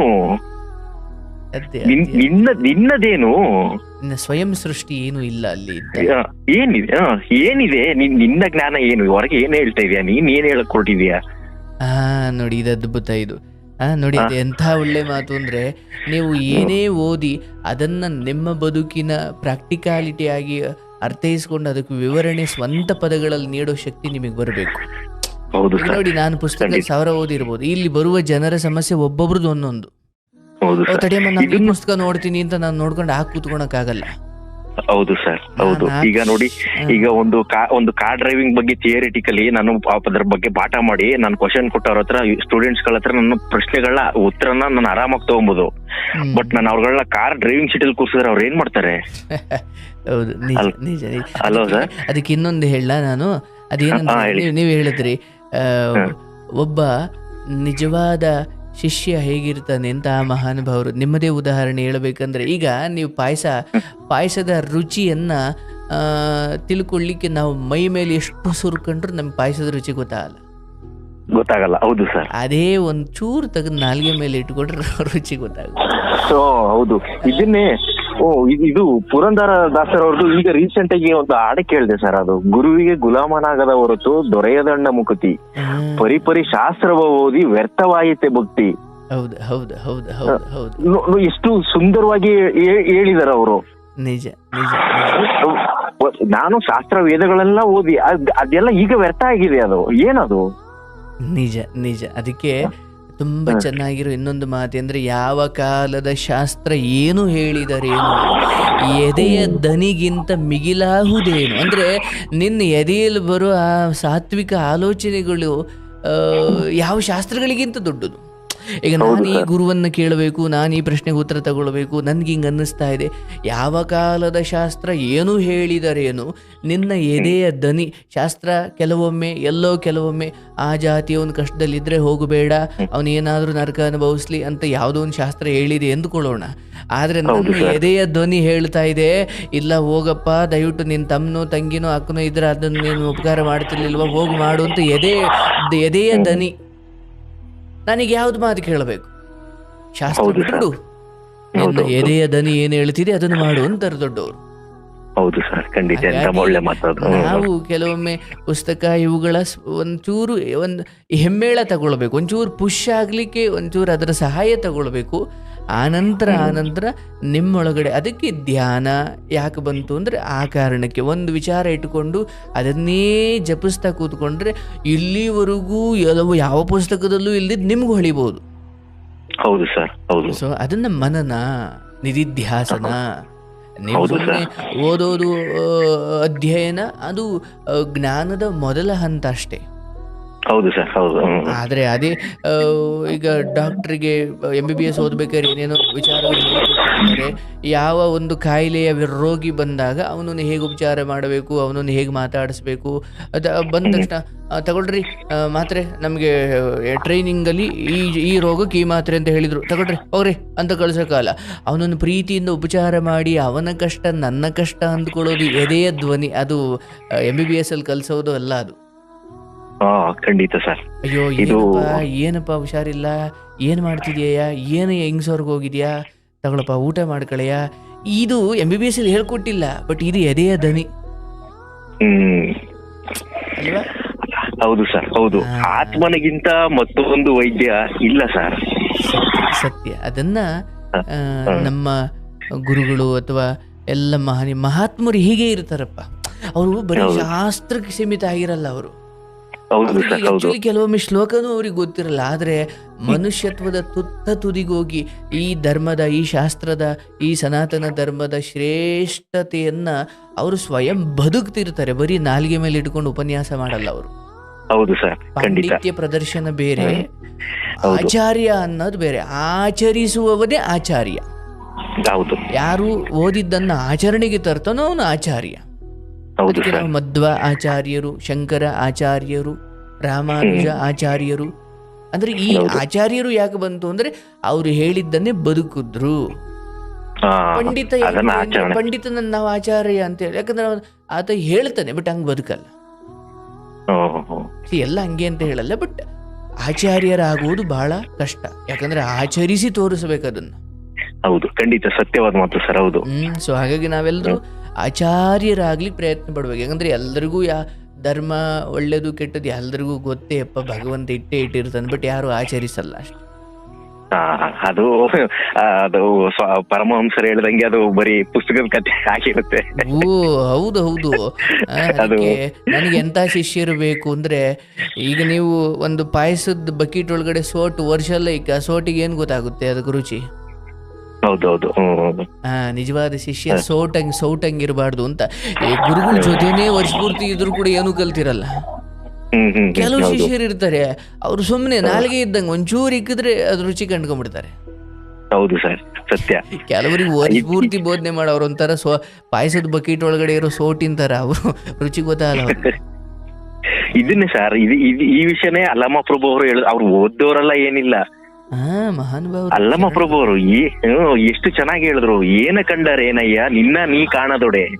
ಹೌದು ಹೌದು ಹೌದು, ಸತ್ಯ ಸತ್ಯ. ಎಷ್ಟು ಅದೊಂದು ಲೈನ್ ಸಾಕು ಸರ್. ಅದು ಒಬ್ಬ ಅಂದ್ರೆ ತುಂಬಾ ಹುಡುಕಾಟದಲ್ಲಿ ಇದ್ದವ್ರಿಗೆ ಇಂಥ ಮಾತು ಒಂದು ಫ್ಲಾಶ್ ಲೈಟ್ ತರ ಹೊಡೆದ್ಬಿಡ್ತು. ನಿಜ ನಿಜ. ನನ್ನ ಬದುಕಿನ ಉದ್ದೇಶ ಏನು, ನಾನು ಏನು ಮಾಡ್ತಾ ಇದ್ದೀನಿ, ನಾನು ನಿಜವಾಗ್ಲೂ ಈ ಜನ್ಮದಲ್ಲಿ ಸಂಪಾದಿಸಬೇಕಾದದ್ದು ಲೌಕಿಕವ ಅಲೌಕಿಕವ ಅಂದ್ರೆ ಯಾವುದು ಎಂದಿಗೂ ನಾಶವಾಗಲ್ಲ, ಅದನ್ನು ಸಂಪಾದಿಸೋ ಕಡೆ ನಾವು ಗಮನನೇ ಕೊಟ್ಟಿರಲ್ಲ. ಹೌದು ಸರ್. ಎಲ್ಲ ಏನು ಬಿಟ್ಟು ಹೋಗ್ತೀವೋ ಅದನ್ನೇ ಜೀವನ ಪೂರ್ತಿ ಅದನ್ನು ಸಂಪಾದಿಸಬೇಡಿ ಅಂತ ಅಲ್ಲ, ಎಷ್ಟು ಬೇಕೋ ಅಷ್ಟು. ಆದರೆ ಯಾವುದು ಬಂಧು ಬಾಂಧವರೆಲ್ಲ ನಿನ್ನ ಗುಂಡಿಯಿಂದ ವಾಪಸ್ ಮನೆ ಕಡೆಗೆ ಬಂದಾಗ ನಿನ್ ಜೊತೆ ಬರೋದು ಏನಾದರೂ ಇದು ಇರ್ಬೇಕಲ್ಲ ಈ ಲೋಕದಲ್ಲಿ, ಖಂಡಿತ ಅದನ್ನು ಸಂಪಾದಿಸು ಅಂತ. ಎಲ್ಲರೂ ಬರೀ ಸತ್ತಾಗ ನನ್ನ ಹೆಣದ ಹಿಂದೆ ಎಷ್ಟು ಜನ ಇದ್ರು, ಸರಿನಪ್ಪ ನಿನ್ನ ಹೆಣದ ಹಿಂದೆ ಇದ್ರು, ಬಟ್ ನಿನ್ನ ಜೊತೆ ಬಂದವ್ರು ಎಷ್ಟು ಜನ? ಹೌದು ಸರ್, ಹೌದು. ನೀನು ನಿಜವಾಗಿಯೂ ನಿನ್ನ ಸತ್ತಾಗ ತುಂಬಾ ಜನ ಬರ್ಲಿ ಅಂತ ಜನರ ಸಂಪಾದನೆ ಮಾಡ್ಲಿಕ್ಕೆ ಹೋಗಿ ಆ ಬೆಳಕನ್ನೇ ಮರ್ತು ಬಿಟ್ಟಿರ್ತೀಯ. ಹೌದು ಸರ್, ಹೌದೌದು. ಬೆಳಕನ್ನು ನೋಡು. ನಿನ್ನ ಜೊತೆ ಬೆಳಕು ಅಂದ್ರೆ ಏನು? ದಾನ ಧರ್ಮ ಪುಣ್ಯ ಕಾರ್ಯಗಳು. ಪುಣ್ಯಕ್ಕೆ ಅಂತ ಮಾಡಬೇಡ, ಸುಮ್ಮನೆ ಮಾಡು, ಅದಕ್ಕೆ ಏನ್ ಸಿಗಬೇಕು ಅದು ಸಿಕ್ಕೇ ಸಿಗುತ್ತೆ. ಪುಣ್ಯಕೊಂಡು ಮಾಡಿದ್ರೆ ಅದು ಪಾಪವೇ. ಹೌದು ಸರ್. ಎಷ್ಟು ಸೂಕ್ಷ್ಮ ಅಂದ್ರೆ ಇದು. ಈ ವರ್ಷ ಪೂರ್ತಿ ಓದಿದ್ರು ಇನ್ನೂ ಏನೋ ಗೊಂದಲ ಇರುತ್ತೆ, ಏನು ಬದಲ ಹೊಸ ವಿಚಾರಗಳು ಸಿಕ್ತೇ ಹೋಗುತ್ತೆ ಈ ತರ ವಿಷಯಗಳಲ್ಲಿ. ಯಾವುದೋ ಹಳೇದಂತೂ ಆಗಲ್ಲ. ನಿಜ ನಿಜ ನಿಜ. ಹಳೇದಂತೂ ಇನ್ನು ಶತಮಾನಗಳು ಕಳೆದ್ರು ನನ್ನ ಅನುಭವದ ಪ್ರಕಾರ ಇದು ಹಳೇದಾಗಲ್ಲ ಯಾವತ್ತಿಗೂ, ಚಾನ್ಸೇ ಇಲ್ಲ. ನೋಡಿ, ನಿಜವಾಗ್ಲೂ ಅಂತ ರುಚಿ ಎತ್ತಿರೋದು ನಿಮ್ಮ ಭಾಗ್ಯ. ಕೆಲವರಿಗೆ ಮಾತ್ರ ಈ ಜೀವಿತಾವಧಿಯಲ್ಲಿ ಇದ್ರ ಕಡೆ ಗಮನ. ಎಷ್ಟೋ ಜನ ನೊಂದು ಬೆಂದು ಆಗಲ್ಲ, ಇನ್ನು ಬದುಕೋದೇ ಇಲ್ಲ ಅಂದಾಗ ಈ ಕಡೆಗೆ ತಿರುಗ್ತಾರೆ. ಬಟ್ ಅಷ್ಟೇ ಕಾಲ ಮಿಂಚು ಹೋಗ್ಬಿಟ್ಟಿರುತ್ತೆ. ಬಟ್ ಎಲ್ಲ ಚೆನ್ನಾಗಿ ನಡೀತಾ ಇದ್ದ ಕಾಲದಲ್ಲೇ ಈ ಕಡೆ ಗಮನ ಬರೋದಿದೆಯಲ್ಲ, ಅದಕ್ಕೇನೋ ಒಂದು ಅನುಗ್ರಹ ಇರ್ಬೇಕು, ಸುಮ್ನೆ ಆಗಲ್ಲ. ನಂದಲ್ಲ ಸರ್, ಎಲ್ಲಾ ತಾಯಿ ಜಗನ್ಮಾತೆ ಕಳ್ಸಿದಾಳೆ. ನನ್ನ ಏನೋ ಅನುಭವ ಪಡೆಯೋದಕ್ಕೆ ಕಳ್ಸಿದಾಳೆ. ಇಲ್ಲಿ ನನ್ನದಲ್ಲಿ ಏನಿಲ್ಲ, ಇಲ್ಲಿ ನನ್ನ ಅನುಭವ ಅಷ್ಟೇ ನಂದು ಇಲ್ಲಿ. ಹೌದು. ಈ ಪ್ರಶ್ನೆಗಳ ಮೂಲಕ ನೀವು ಅನೇಕ ಜನರ ಪ್ರತಿನಿಧಿಯಾಗಿದ್ದೀರಿ. ಯಾರೋ ಇದನ್ನು ಕೇಳ್ತಾ ಇರೋ ಒಬ್ಬರಿಗಾದರೂ ಹೌದಲ್ವಾ, ನಾನು ಬರೀ ಜನರನ್ನು ಸಂಪಾದಿಸಬೇಕು, ಆಸ್ತಿ ಪಾಸ್ತಿ ಸಂಪಾದಿಸಬೇಕು, ಊರಲ್ಲಿ ಎಲ್ಲರ ಮುಂದೆ ಮೀಸೆ ಎತ್ಕೊಂಡು ತಿರುಗಬೇಕು ಅಂದ್ಕೊಂಡು ನನ್ನ ಸಾವಿನ ನಂತರ ನನ್ನ ಹಿಂದೆ ಬಂದು ನನ್ನನ್ನು ಬೆಳಕಿನ ಮಾರ್ಗದಲ್ಲಿ ಕೊಂಡೊಯ್ಯುವಂತಹ ಏನಾದರೂ ನಾನು ಮಾಡ್ತಿದ್ದೀನಾ? ಹೌದು, ವರ್ಷಕ್ಕೊಮ್ಮೆ ಅದು ಮಾಡ್ತೀನಿ, ಎಲ್ಲ ಹುಟ್ಟುಹಬ್ಬ ಬಂದಾಗ ಅದು ಇದು ಮಾಡ್ತಿದ್ದೀನಿ, ಗ್ರಾಮ ಪಂಚಾಯತಿ ಎಲೆಕ್ಷನಿಗೆ ನಿಂತು ಏನೇನೋ ಮಾಡ್ತೀನಿ. ಆದರೆ ನಿಜವಾಗ್ಲೂ ಅದು ದಾನ ಧರ್ಮವೋ ತೋರಿಕೆಯೋ? ಎಲ್ಲರಿಗೂ ಅವ್ರವ್ರಗಡೆ ತನ್ನಂತಾನು ಅರಿಯೋದು ಅಂದರೆ ತಾನು ಮಾಡಿದ ಪ್ರತಿ ಕೆಲಸದ ಹಿಂದೆ ನಿಜವಾದ ಉದ್ದೇಶ ಸ್ವಾರ್ಥ. ಜನರ ಕಣ್ಣಿಗೆ ಅಯ್ಯೋ ಮಹಾನುಭಾವ, ದಾನಿ, ಕರ್ಣ ಅನ್ಸೋ, ಇವನು ಒಳಗಡೆ ಒಂದು ನಿಜವಾದ ಕಾರಣ ಇರುತ್ತೆ, ಅದು ಇವನಿಗೆ ಗೊತ್ತಾಗಬೇಕಷ್ಟೇ. ಅದನ್ನ ತಿಳಿದುಕೊಂಡು ಪಶ್ಚಾತ್ತಾಪ ಪಡಬೇಕು. ಅಯ್ಯೋ ಜನ ಎಲ್ಲ ಹಿಂಗ ಅಂದ್ಕೊಳ್ತಾವ್ರೆ, ನನ್ನೊಳಗಡೆ ನಾನು ಇಷ್ಟು ಅಸಹ್ಯ ಇದ್ದೀನಿ, ಥೋ ಥೋ ಥೋ ಥೋ ನಂದು ಒಂದು ಬದುಕ. ಅವನಿಗೆ ಅನ್ಸೋಕ್ ಶುರುವಾದ್ರೆ ಅಲ್ಲಿಂದ ಶುರು ಅವನ ನಿಜವಾದ ಅಧ್ಯಯನ. ಹೌದು ಸರ್, ಖಂಡಿತ. ಅವನು ತನ್ನನ್ನ ತಾನು ಯಾವಾಗ ಪ್ರತ್ಯೇಕವಾಗಿ ನಾನು ನೋಡ್ಬೇಕು ಅಂತ ಅವ್ನು ಡಿಸೈಡ್ ಮಾಡ್ತಾನೋ ಅದೇ ಮೊದಲನೇ ಹೆಜ್ಜೆ ಅಂತ ನನ್ಗನ್ಸುತ್ತೆ ಸರ್. ಅವಶ್ಯವಾಗಿ ಅದೇ ಪ್ರಥಮ ಹಂತ. ಅಲ್ಲಿಂದ ಎಲ್ಲ ಜ್ಞಾನವೂ ತೆರ್ಕೊಳ್ತಾ ಹೋಗುತ್ತೆ. ಅದಕ್ಕೆ ಲೋಕದ ಕಣ್ಣಿಗೆ ನೀವು ಅವ್ರ ಮಾತನ್ನೇ, ಅವ್ರ ಇಚ್ಛೆ, ನಿಮಗೆ ಡ್ರೆಸ್ ನಿಮಗೆ ಹೆಂಗೆ ಬೇಕೋ, ನಿಮಗೇನು ಖುಷಿಯೋ ಅದು ಹಾಕೊಳ್ಳಿ. ನೀವು ಏನು ಮಾತಾಡಬೇಕು ಮಾತಾಡಿ. ನೀವು ತುಂಬ ವಟ ಮಾತಾಡೋರ ಮಾತಾಡಿ, ಸುಮ್ಮನೆ ಮೌನವಾಗಿರೋರ ಸುಮ್ಮನೆ ಮೌನವಾಗಿರಿ. ನಿಮಗೆ ಅಂತ ಒಂದು ವ್ಯಕ್ತಿತ್ವ ಇರುತ್ತೆ, ಹಂಗೆ ಬದುಕಿ. ಆದರೆ ಇನ್ನೊಬ್ಬರಿಗೆ ತೊಂದರೆ ಮಾಡ್ಲಿಕ್ಕೆ ಹೋಗಬೇಡಿ. ಜನರ ಮಾತು ಅವ್ರ ಮಾತು ಕೇಳ್ತಾ ಹೋದ್ರೆ ನೀವು ಹುಚ್ಚರಾಗ್ಬಿಡ್ತೀರ. ಯಾಕಂದರೆ ಅವರ ತಿಳುವಳಿಕೆಯನ್ನು ನಿಮ್ಮ ಮೇಲೆ ಹೇರ್ತಾರೆ. ಹೌದು. ಆದ್ರೆ ನಿಮ್ಗೊಂದು ಅನುಭವ ಆಗಿರುತ್ತೆ, ಅದ್ರ ಮೇಲೆ ಬದುಕಿ. ಹೌದು ಸರ್. ನನ್ನ ಕಿವಿಗೆ ಯಾವುದು ಕೆಟ್ಟ ವಿಚಾರವೋ, ನನಗೆ ಆಗೋ ಯಾವ ಕೆಟ್ಟ ಅನುಭವವೋ ಅದನ್ನ ನಾವ್ ಯಾವತ್ತು ಇನ್ನೊಬ್ರಿಗೆ ನಾವು ಮಾಡಕ್ ಹೋಗ್ಬಾರ್ದು ಸರ್. Very good. ನೋಡಿ ನನ್ನನ್ನ ನಾನು ಹೇಗ್ ಬಯಸ್ತೀನೋ ಹಾಗೆ ಇನ್ನೊಬ್ಬರನ್ನ ಬಯಸ್ಬಿಟ್ರೆ ಇದೇ ಅಧ್ಯಾತ್ಮ ಸರ್. ಸತ್ಯ. ಆ ಮಟ್ಟಿನ ತಿಳುವಳಿಕೆಗೆ ಮನಸ್ಸು ಹತ್ತುತ್ತಾ ಇದೆ. ಒಳ್ಳೇದಾಗ್ಲಿ. ಇನ್ನು ಒಳ್ಳೆ ಗುರುಗಳು ಸಿಗಲಿ, ಒಳ್ಳೊಳ್ಳೆ ವಿಚಾರಗಳು ನಿಮಗೆ ಅವರಿಂದ ಪ್ರಾಪ್ತವಾಗ್ಲಿ. ಎಲ್ಲ ನಿಮ್ಮ ಆಶೀರ್ವಾದ ಸರ್. ಇದರಿಂದ ಶಿಶುನಾಳ ಶರೀಫ್ರು ಹೇಳುದು, ನೀನು 6-3 ಯಾವತ್ತು ನಿನ್ ಕಟ್ಟಿ ನಿನ್ ಮೇಲೆ ಇರ್ತೀವ ಅವತ್ತಿಗೆ ನಿನ್ ಗಟ್ಟಿ ಅಂತ. 6-3 ಕಟ್ಟಿ ಮೇಲೆ ಕೇರಿದವನೇ ಗಟ್ಟಿ. 6-3 ಅವ್ನ್ ಕಟ್ಟಕ್ಕೆ ಅವ್ನ್ ತಯಾರಾಗಿದ್ದಾನೆ ಅಂದ್ರೆ ಅವ್ನ್ ಗಟ್ಟಿ ಅಂತ. ಯಾವ್ದು 6-3? ತಮಸ್ಸು, ರಜಸ್ಸು, ಸತ್ವ, ಕಾಮ, ಕ್ರೋಧ, ಲೋಭ, ಮದ, ಮಾತ್ಸರ್ಯ. 6-3 9ನ್ನ ಯಾವಾಗ ಮನುಷ್ಯ ಇದು ನನ್ನ ಷಡ್ ವರ್ಗ 3 ಅಂದ್ರೆ ಈ ಪ್ರಕೃತಿಯಲ್ಲಿರುವ ರಜಸ್ಸು, ತಮಸ್ಸು, ರಜೋಗುಣ, ಸಾತ್ವಿಕ ಗುಣ, ಈ 6-3 ಕಟ್ಟಿಕ್ಕು ಅಂತ. ಹೌದು ಸರ್. ಇದು ನಾನು ಈಗಿನ ಜನರವ್ರಿಗೆ ಅಂದ್ರೆ ನನ್ನ ತುಂಬಾ ಹತ್ತಿರದವ್ರಿಗೆ ಏನಾದ್ರು ಸಮಸ್ಯೆ ಅಂತ ಬಂದಾಗ ನಾನ್ ಅವ್ರಿಗೆ ಜಾಸ್ತಿ ಏನ್ ಹೇಳಲ್ಲ. 10 ನಿಮಿಷ ಕೂತ್ಕೊಂಡು ಧ್ಯಾನ ಮಾಡ್ರಿ ಅಂತ ಹೇಳಿದ್ರೆ ಮಾಡ್ಬೇಕು, ನನಗ್ ಟೈಮ್ ಇಲ್ಲ ಅಂತ ಯುದ್ಧ ಭೂಮಿ ಮುಂದೆ, ಸಾವು ಬದುಕಿನ ಮಧ್ಯೆ ಶ್ರೀಕೃಷ್ಣ ಭಗವದ್ಗೀತೆ ಹೇಳೋದನ್ನ ತಾಳ್ಮೆಯಿಂದ ಅರ್ಜುನ ಕೇಳಿಸ್ಕೊಂಡ. ಆಗಿನ ಕಾಲದಲ್ಲಿ ಅಂತ ಯುದ್ಧ ಭೂಮಿಲಿ ಅಂತ ಗೊಂದಲಗಳ ಮಧ್ಯೆ ತಾಳ್ಮೆಯಿಂದ ತನ್ನ ಮನಸ್ಸನ್ನ ಖಾಲಿ ಮಾಡ್ಕೊಂಡು ಕೃಷ್ಣನ ಗಮನ ಅವನಿಗೆ ಶರಣಾಗಿ ಕೇಳ್ದ.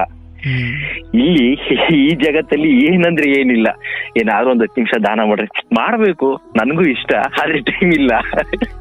ಯುದ್ಧ ಖಂಡಿತ ಈಗ ಮೊದಲಿಗಿಂತ ಹೆಚ್ಚಿನ ಯುದ್ಧಗಳೇ ನಡೀತಾವೆ, ಆದ್ರೆ ಹೊರಗಲ್ಲ, ಒಳಗೆ.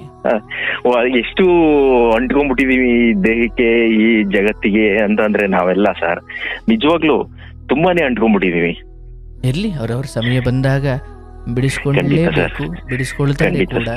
ಎಂತಹ ಇವತ್ತಿಗೆ ಮಹಾನುಭಾವರು ಉಣಿಸಿಕೊಂಡಿರುವ ಎಲ್ಲರೂ ಒಂದೇ ಜನ್ಮದಲ್ಲಿ ಮಾಡದ್ದಲ್ಲ, ಅದು 16 ಜನ್ಮಗಳ ಫಲ, ಆ ವೈರಾಗ್ಯ, ಆ ಬಿಡುಗಡೆ, ಆ ಮುಕ್ತಿ.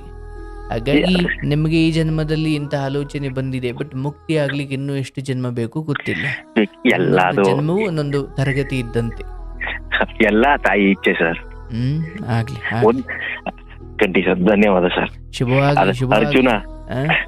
ಅರ್ಜುನ ಕೃಷ್ಣನ್ಗೆ ಶರಣಾದಾಗ ಡೈರೆಕ್ಟ್ ಆಗಿ ಒಂದ್ ಮಾತು ಹೇಳಿದ್ರು ಅವರು, ತ್ರೈಗುಣ್ಯ ವಿಷಯ ವೇದ ನಿಸ್ತ್ರೈಗುಣ್ಯ ಭವ ಅರ್ಜುನ, ನಿರ್ದ್ವಂದ್ವ ನಿತ್ಯ ಸತ್ವಸ್ತು ನಿರ್ಯೋಗಕ್ಷೇಮ ಆತ್ಮವಾನ್. ನಿನ್ನ ಇದೇನು ಅಂತ ಅಹಂಕಾರ ಇದೆಯೋ ಅದನ್ನ ಬಿಟ್ಟು ನಿನ್ನ ಆತ್ಮವನ್ನ ಸ್ವತಂತ್ರ ಮಾಡೋದನ್ನ.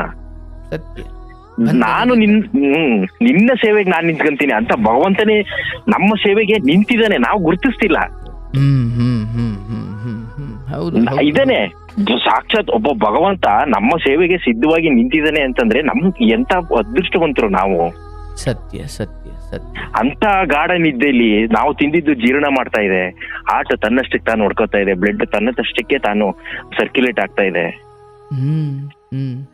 ಇದನ್ನೆಲ್ಲ ಸೂಕ್ಷ್ಮವಾಗಿ ಯಾರು ಗಮನಿಸಿ, ಎಲ್ಲ ನಾನು ಮಾಡ್ದೆ, ನನ್ನಿಂದಾಯ್ತು ಅಂತ ನಾವು ಎಷ್ಟು ಭ್ರಮೆಗೆ ಬಿದ್ದಿದೀವಿ ಸರ್. ಹೋಗ್ಲಿ, ಇವತ್ತು ನಾವು ತಿನ್ನೋ ಅನ್ನ, ನಾವು ಕೂತಿರೋ ಜಾಗ, ನಮಗ್ ಸಿಕ್ಕಿರೋಂತ ಸೂರು ಎಷ್ಟೋ ಜನರದ್ದು ಕನಸಾಗಿದೆ. ಸತ್ಯ ಸತ್ಯ. ನನ್ನ ಹತ್ರ ಇವತ್ತು ಸೈಕಲ್ ಇದ್ದವನ್ಗೆ ಬೈಕ್ ಆಸೆ, ಬೈಕ್ ಇದ್ದವನ್ಗೆ ಕಾರ್ ಆಸೆ, ಕಾರ್ ಇದ್ದವನ್ಗೆ ಫ್ಲೈಟ್ ಆಸೆ, ಫ್ಲೈಟ್ ಇದ್ದವನ್ಗೆ ಇನ್ನೇನೋ. ಇದಕ್ಕೆ ಎಂಡಿಲ್ಲ, ಬರೀ ನಿರಂತರ ಸುಖದ ಹುಡುಕಾಟನೇ ಜೀವನ ಆಗ್ಬಿಡೈತೆ ಸರ್. ಸತ್ಯ. ನೋಡಿ, ಆ ತ್ರಿಗುಣಗಳನ್ನ ದಾಟಿ, ರಜಸ್ಸು ತಮಸ್ಸು ಸತ್ವಗುಣಗಳನ್ನ ದಾಟಿ ನನ್ನಲ್ಲಿ ಶರಣ.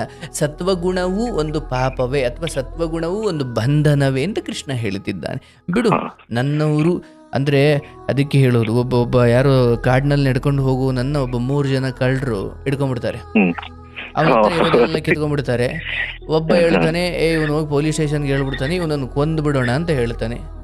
ಎರಡನೇ ಹೇಳ್ತಾನೆ, ಕೊಲ್ಲೋದು ಬೇಡ ಕಣೋ, ಇವನ್ನ ಕಟಾಕ್ ಬಿಡೋಣ, ಹಳ್ಳಕ್ಕೆ ದೂಕ್ ಬಿಡೋಣ ಅಂತ ಹಳ್ಳಕ್ಕೆ ದೂಕ್ ಬಿಡ್ತಾರೆ. ದೂಕ್ಬಿಟ್ಟು 3 ಹೋಗ್ತಾರೆ, ಅವನನ್ನು ಹಳ್ಳಕ್ಕೆ ದೂಕ್ಬಿಟ್ಟು ಹೋದ್ಮೇಲೆ ಲಾಸ್ಟ್ನೇ ಅವನು ಒಬ್ಬ ಬರ್ತಾನೆ ವಾಪಸ್ಸು, ಆ ಇಬ್ರನ್ನ ಅಲ್ಲೇ ಬಿಟ್ಬಿಟ್ಟು. ಅವನು ಬಂದು ಹಗ್ಗನೆಲ್ಲ ಬಿಚ್ಚಿಬಿಟ್ಟು, ಅಯ್ಯೋ ನಾವು ನಾನೇನೋ ದುಡ್ಡು ನಾಸಿಗೆ ಹಿಂಗೆ ಮಾಡ್ಬಿಟ್ವಪ್ಪ, ಬೇಜಾರು ಮಾಡ್ಕೊಂಬೇಡ, ನಿನ್ನ ನಾವೇನು ಕೊಲ್ಲಲ್ಲ, ಬಿಚ್ಚಿತೀನಿ ನೋಡು, ಇಲ್ಲೇ ಹತ್ರದಲ್ಲಿ ಹೆದ್ದಾರಿ ಇದೆ, ಅಲ್ಲಿಗೆ ಹೋಗ್ಬಿಟ್ಟು ನಿಮ್ಮ ಊರು ಸೇರ್ಕೋ ಅಂತ ಹೇಳ್ಬಿಟ್ಟು.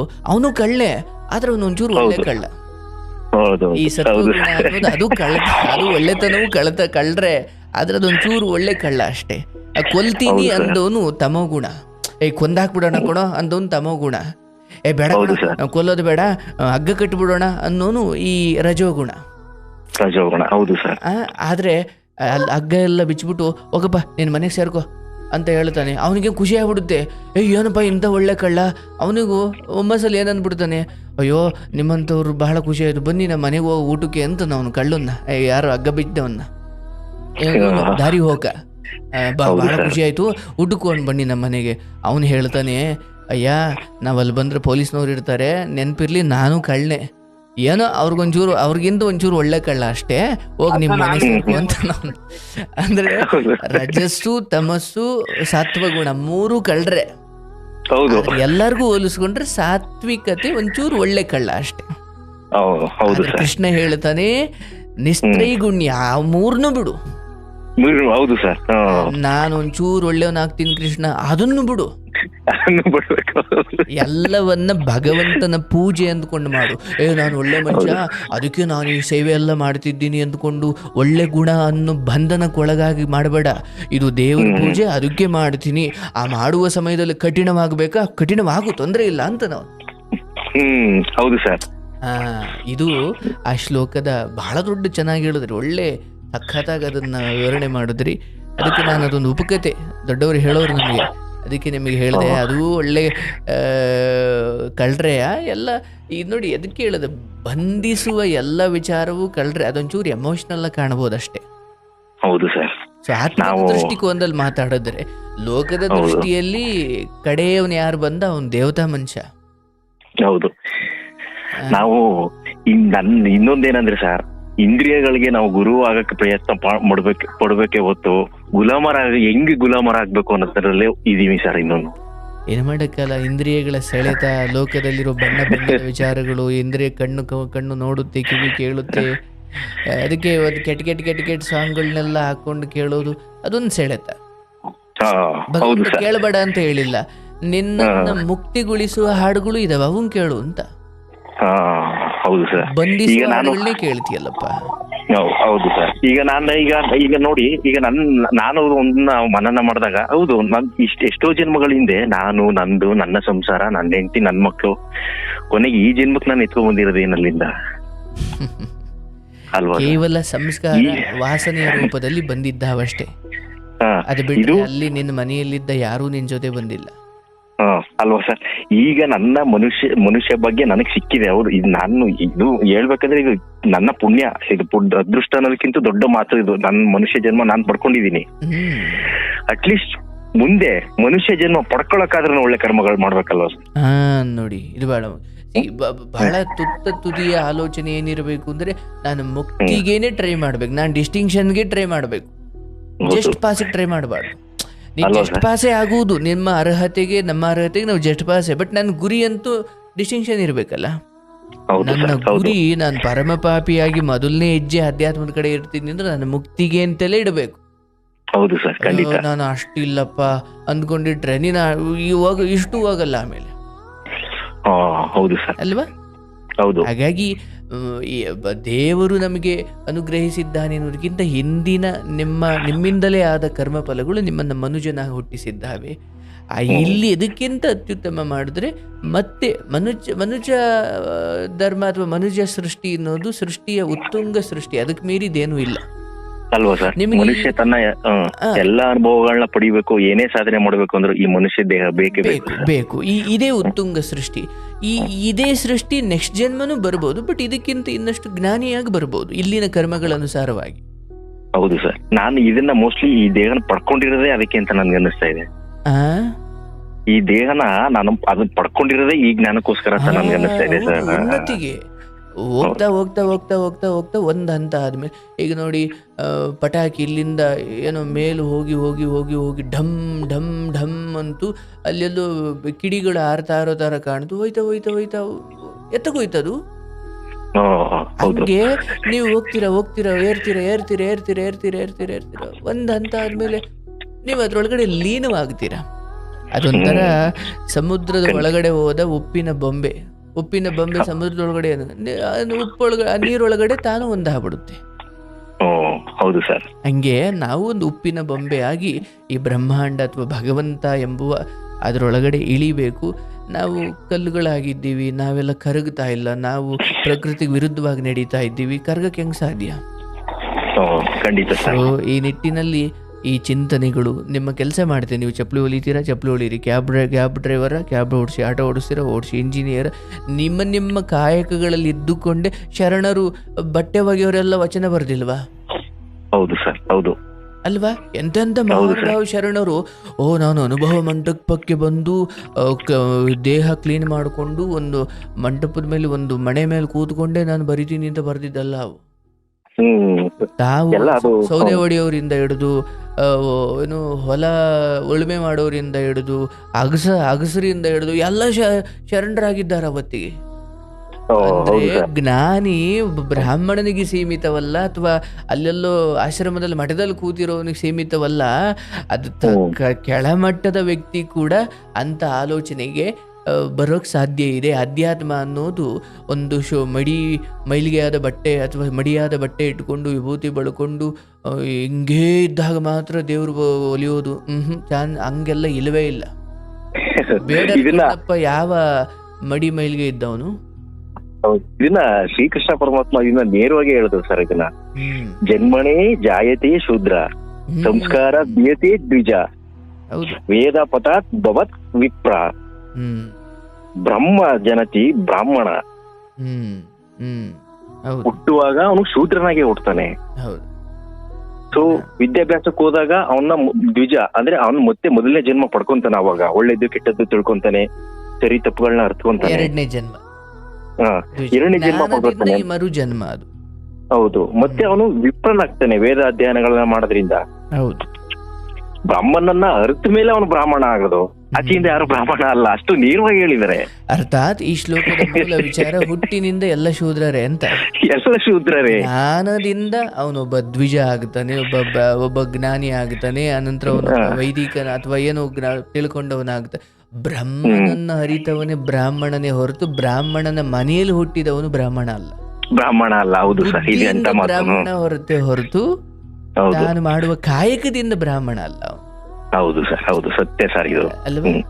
ಹೌದು ಸರ್. ಅದಕ್ಕೆ ಭಗವದ್ಗೀತೆ ಅನ್ನೋದು ಈ ಲೋಕದಲ್ಲಿರುವಾಗೆಲ್ಲ ಏರುಪೇರುಗಳನ್ನ ಆಚೆ ಇರೋ ಜ್ಞಾನ. ಬಟ್ ಏನೋ ರಾಜಕೀಯ ಕಾರಣಗಳಿಗೆ ಎಡವಟ್ಟಾಗ್ಬಿಟ್ಟಿದಾವೆ. ಎಲ್ಲ ಹುಟ್ಟಿನಿಂದಲೂ ಶೂದ್ರ ಅಂದ್ರೆ ನಾಟ್ ಅಬೌಟ್ ಅದು ಜಾತಿ ವಿಚಾರ ಅಲ್ಲ.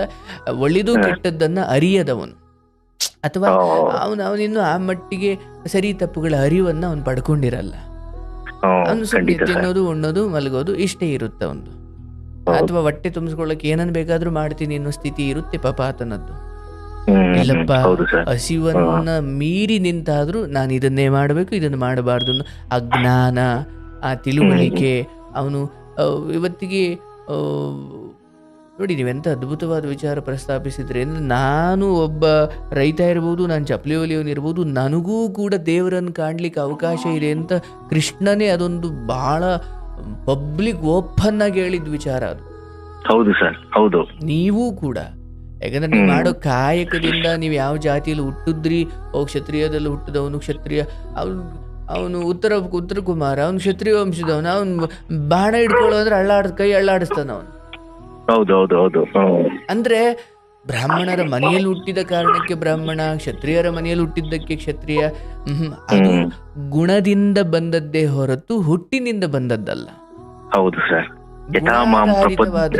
ಈ ವ್ಯವಸ್ಥೆ ಅದು ಹುಟ್ಟಿನಿಂದ. ನೋಡಿ, ಈಗ ಪಾಪ ಯಾರೋ ದಲಿತರು ಅಂತ ಕರೀತಾರೆ, ಅಲ್ಲೊಬ್ಬ ಮಹಾನ್ ಜ್ಞಾನಿ ಹುಟ್ಟಬಹುದು, ಆದ್ರೆ ಅವನು ಜ್ಞಾನಿ ಅನ್ನುವ ಆ ದೊಡ್ಡ ಗುಣ ಬಿಟ್ಬಿಡ್ತಾರೆ.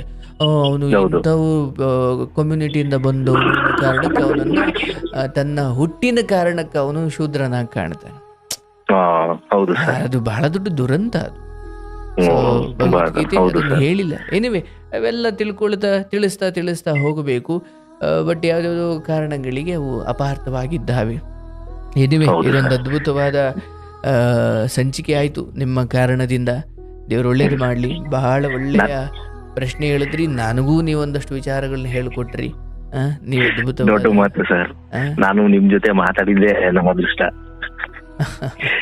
ಎಷ್ಟೋ ಜನಕ್ಕೆ ಈ ಮಾತುಕತೆ ತುಂಬಾ ಅಧ್ಯಾತ್ಮದಲ್ಲಿ ಒಂದು ಹೆಜ್ಜೆ ಮುಂದೆ ಹೋಗ್ಲಿಕ್ಕೆ ಅವ್ರಿಗೇನು ಒಂಚೂರು ಸಪೋರ್ಟ್ ಆಗಿರುತ್ತೆ, ಅಥವಾ ನಿಮ್ಮ ಪ್ರಶ್ನೆ ಅವರ ಪ್ರಶ್ನೆಯೂ ಆಗಿರುತ್ತೆ.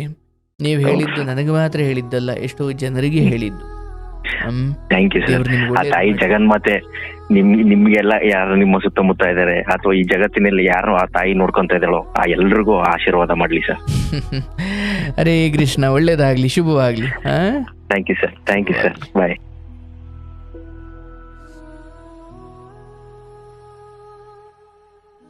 ಗೋವಿಂದ, ನೋಡಿ ಪಾಪ, ಇದು ಕಷ್ಟ ಸುಖದ ವಿಚಾರಗಳಾಗಿರಲಿಲ್ಲ, ಆದರೆ ಇದು ನಿಮ್ಮ ಆಧ್ಯಾತ್ಮಿಕ ತಿಳುವಳಿಕೆಗೆ ಉಪಯೋಗ ಆಗಿದೆ ಅಂತ ನಾನಾದರೂ ಭಾವಿಸ್ತೀನಿ. ಭಾಳ ಚೆನ್ನಾಗಿ ಮಾತಾಡಿದ್ರಿ, ಶುಭವಾಗಲಿ. ಒಳ್ಳೆ ಆಧ್ಯಾತ್ಮಿಕ ಹಸಿವಿದೆ ನಿಮಗೆ. ದೇವರು ನಿಮ್ಗೆ ಒಳ್ಳೊಳ್ಳೆ ಗುರುಗಳ ಸಂಪರ್ಕ ಆಗೋ ಥರ ಆಗಲಿ, ಶುಭವಾಗಲಿ. ನಾನು ನಿಮ್ಮಿಂದ ಕಲಿತೆ, ನಾನೊಬ್ಬ ವಿದ್ಯಾರ್ಥಿನಿ. ನೋಡಿ, ಹೀಗೆ ಜೀವನ. ಒಬ್ಬರಿಂದ ಒಂದೊಂದು ನುಡಿ ಕಲಿತು ವಿದ್ಯೆಯ ಪರ್ವತವೇ ಆದ ಸರ್ವಜ್ಞಾನು ಹಾಗೆ ಎಲ್ಲರಿಂದ ಒಂದೊಂದು ಕಲಿತಾ ಹೋಗಬೇಕು.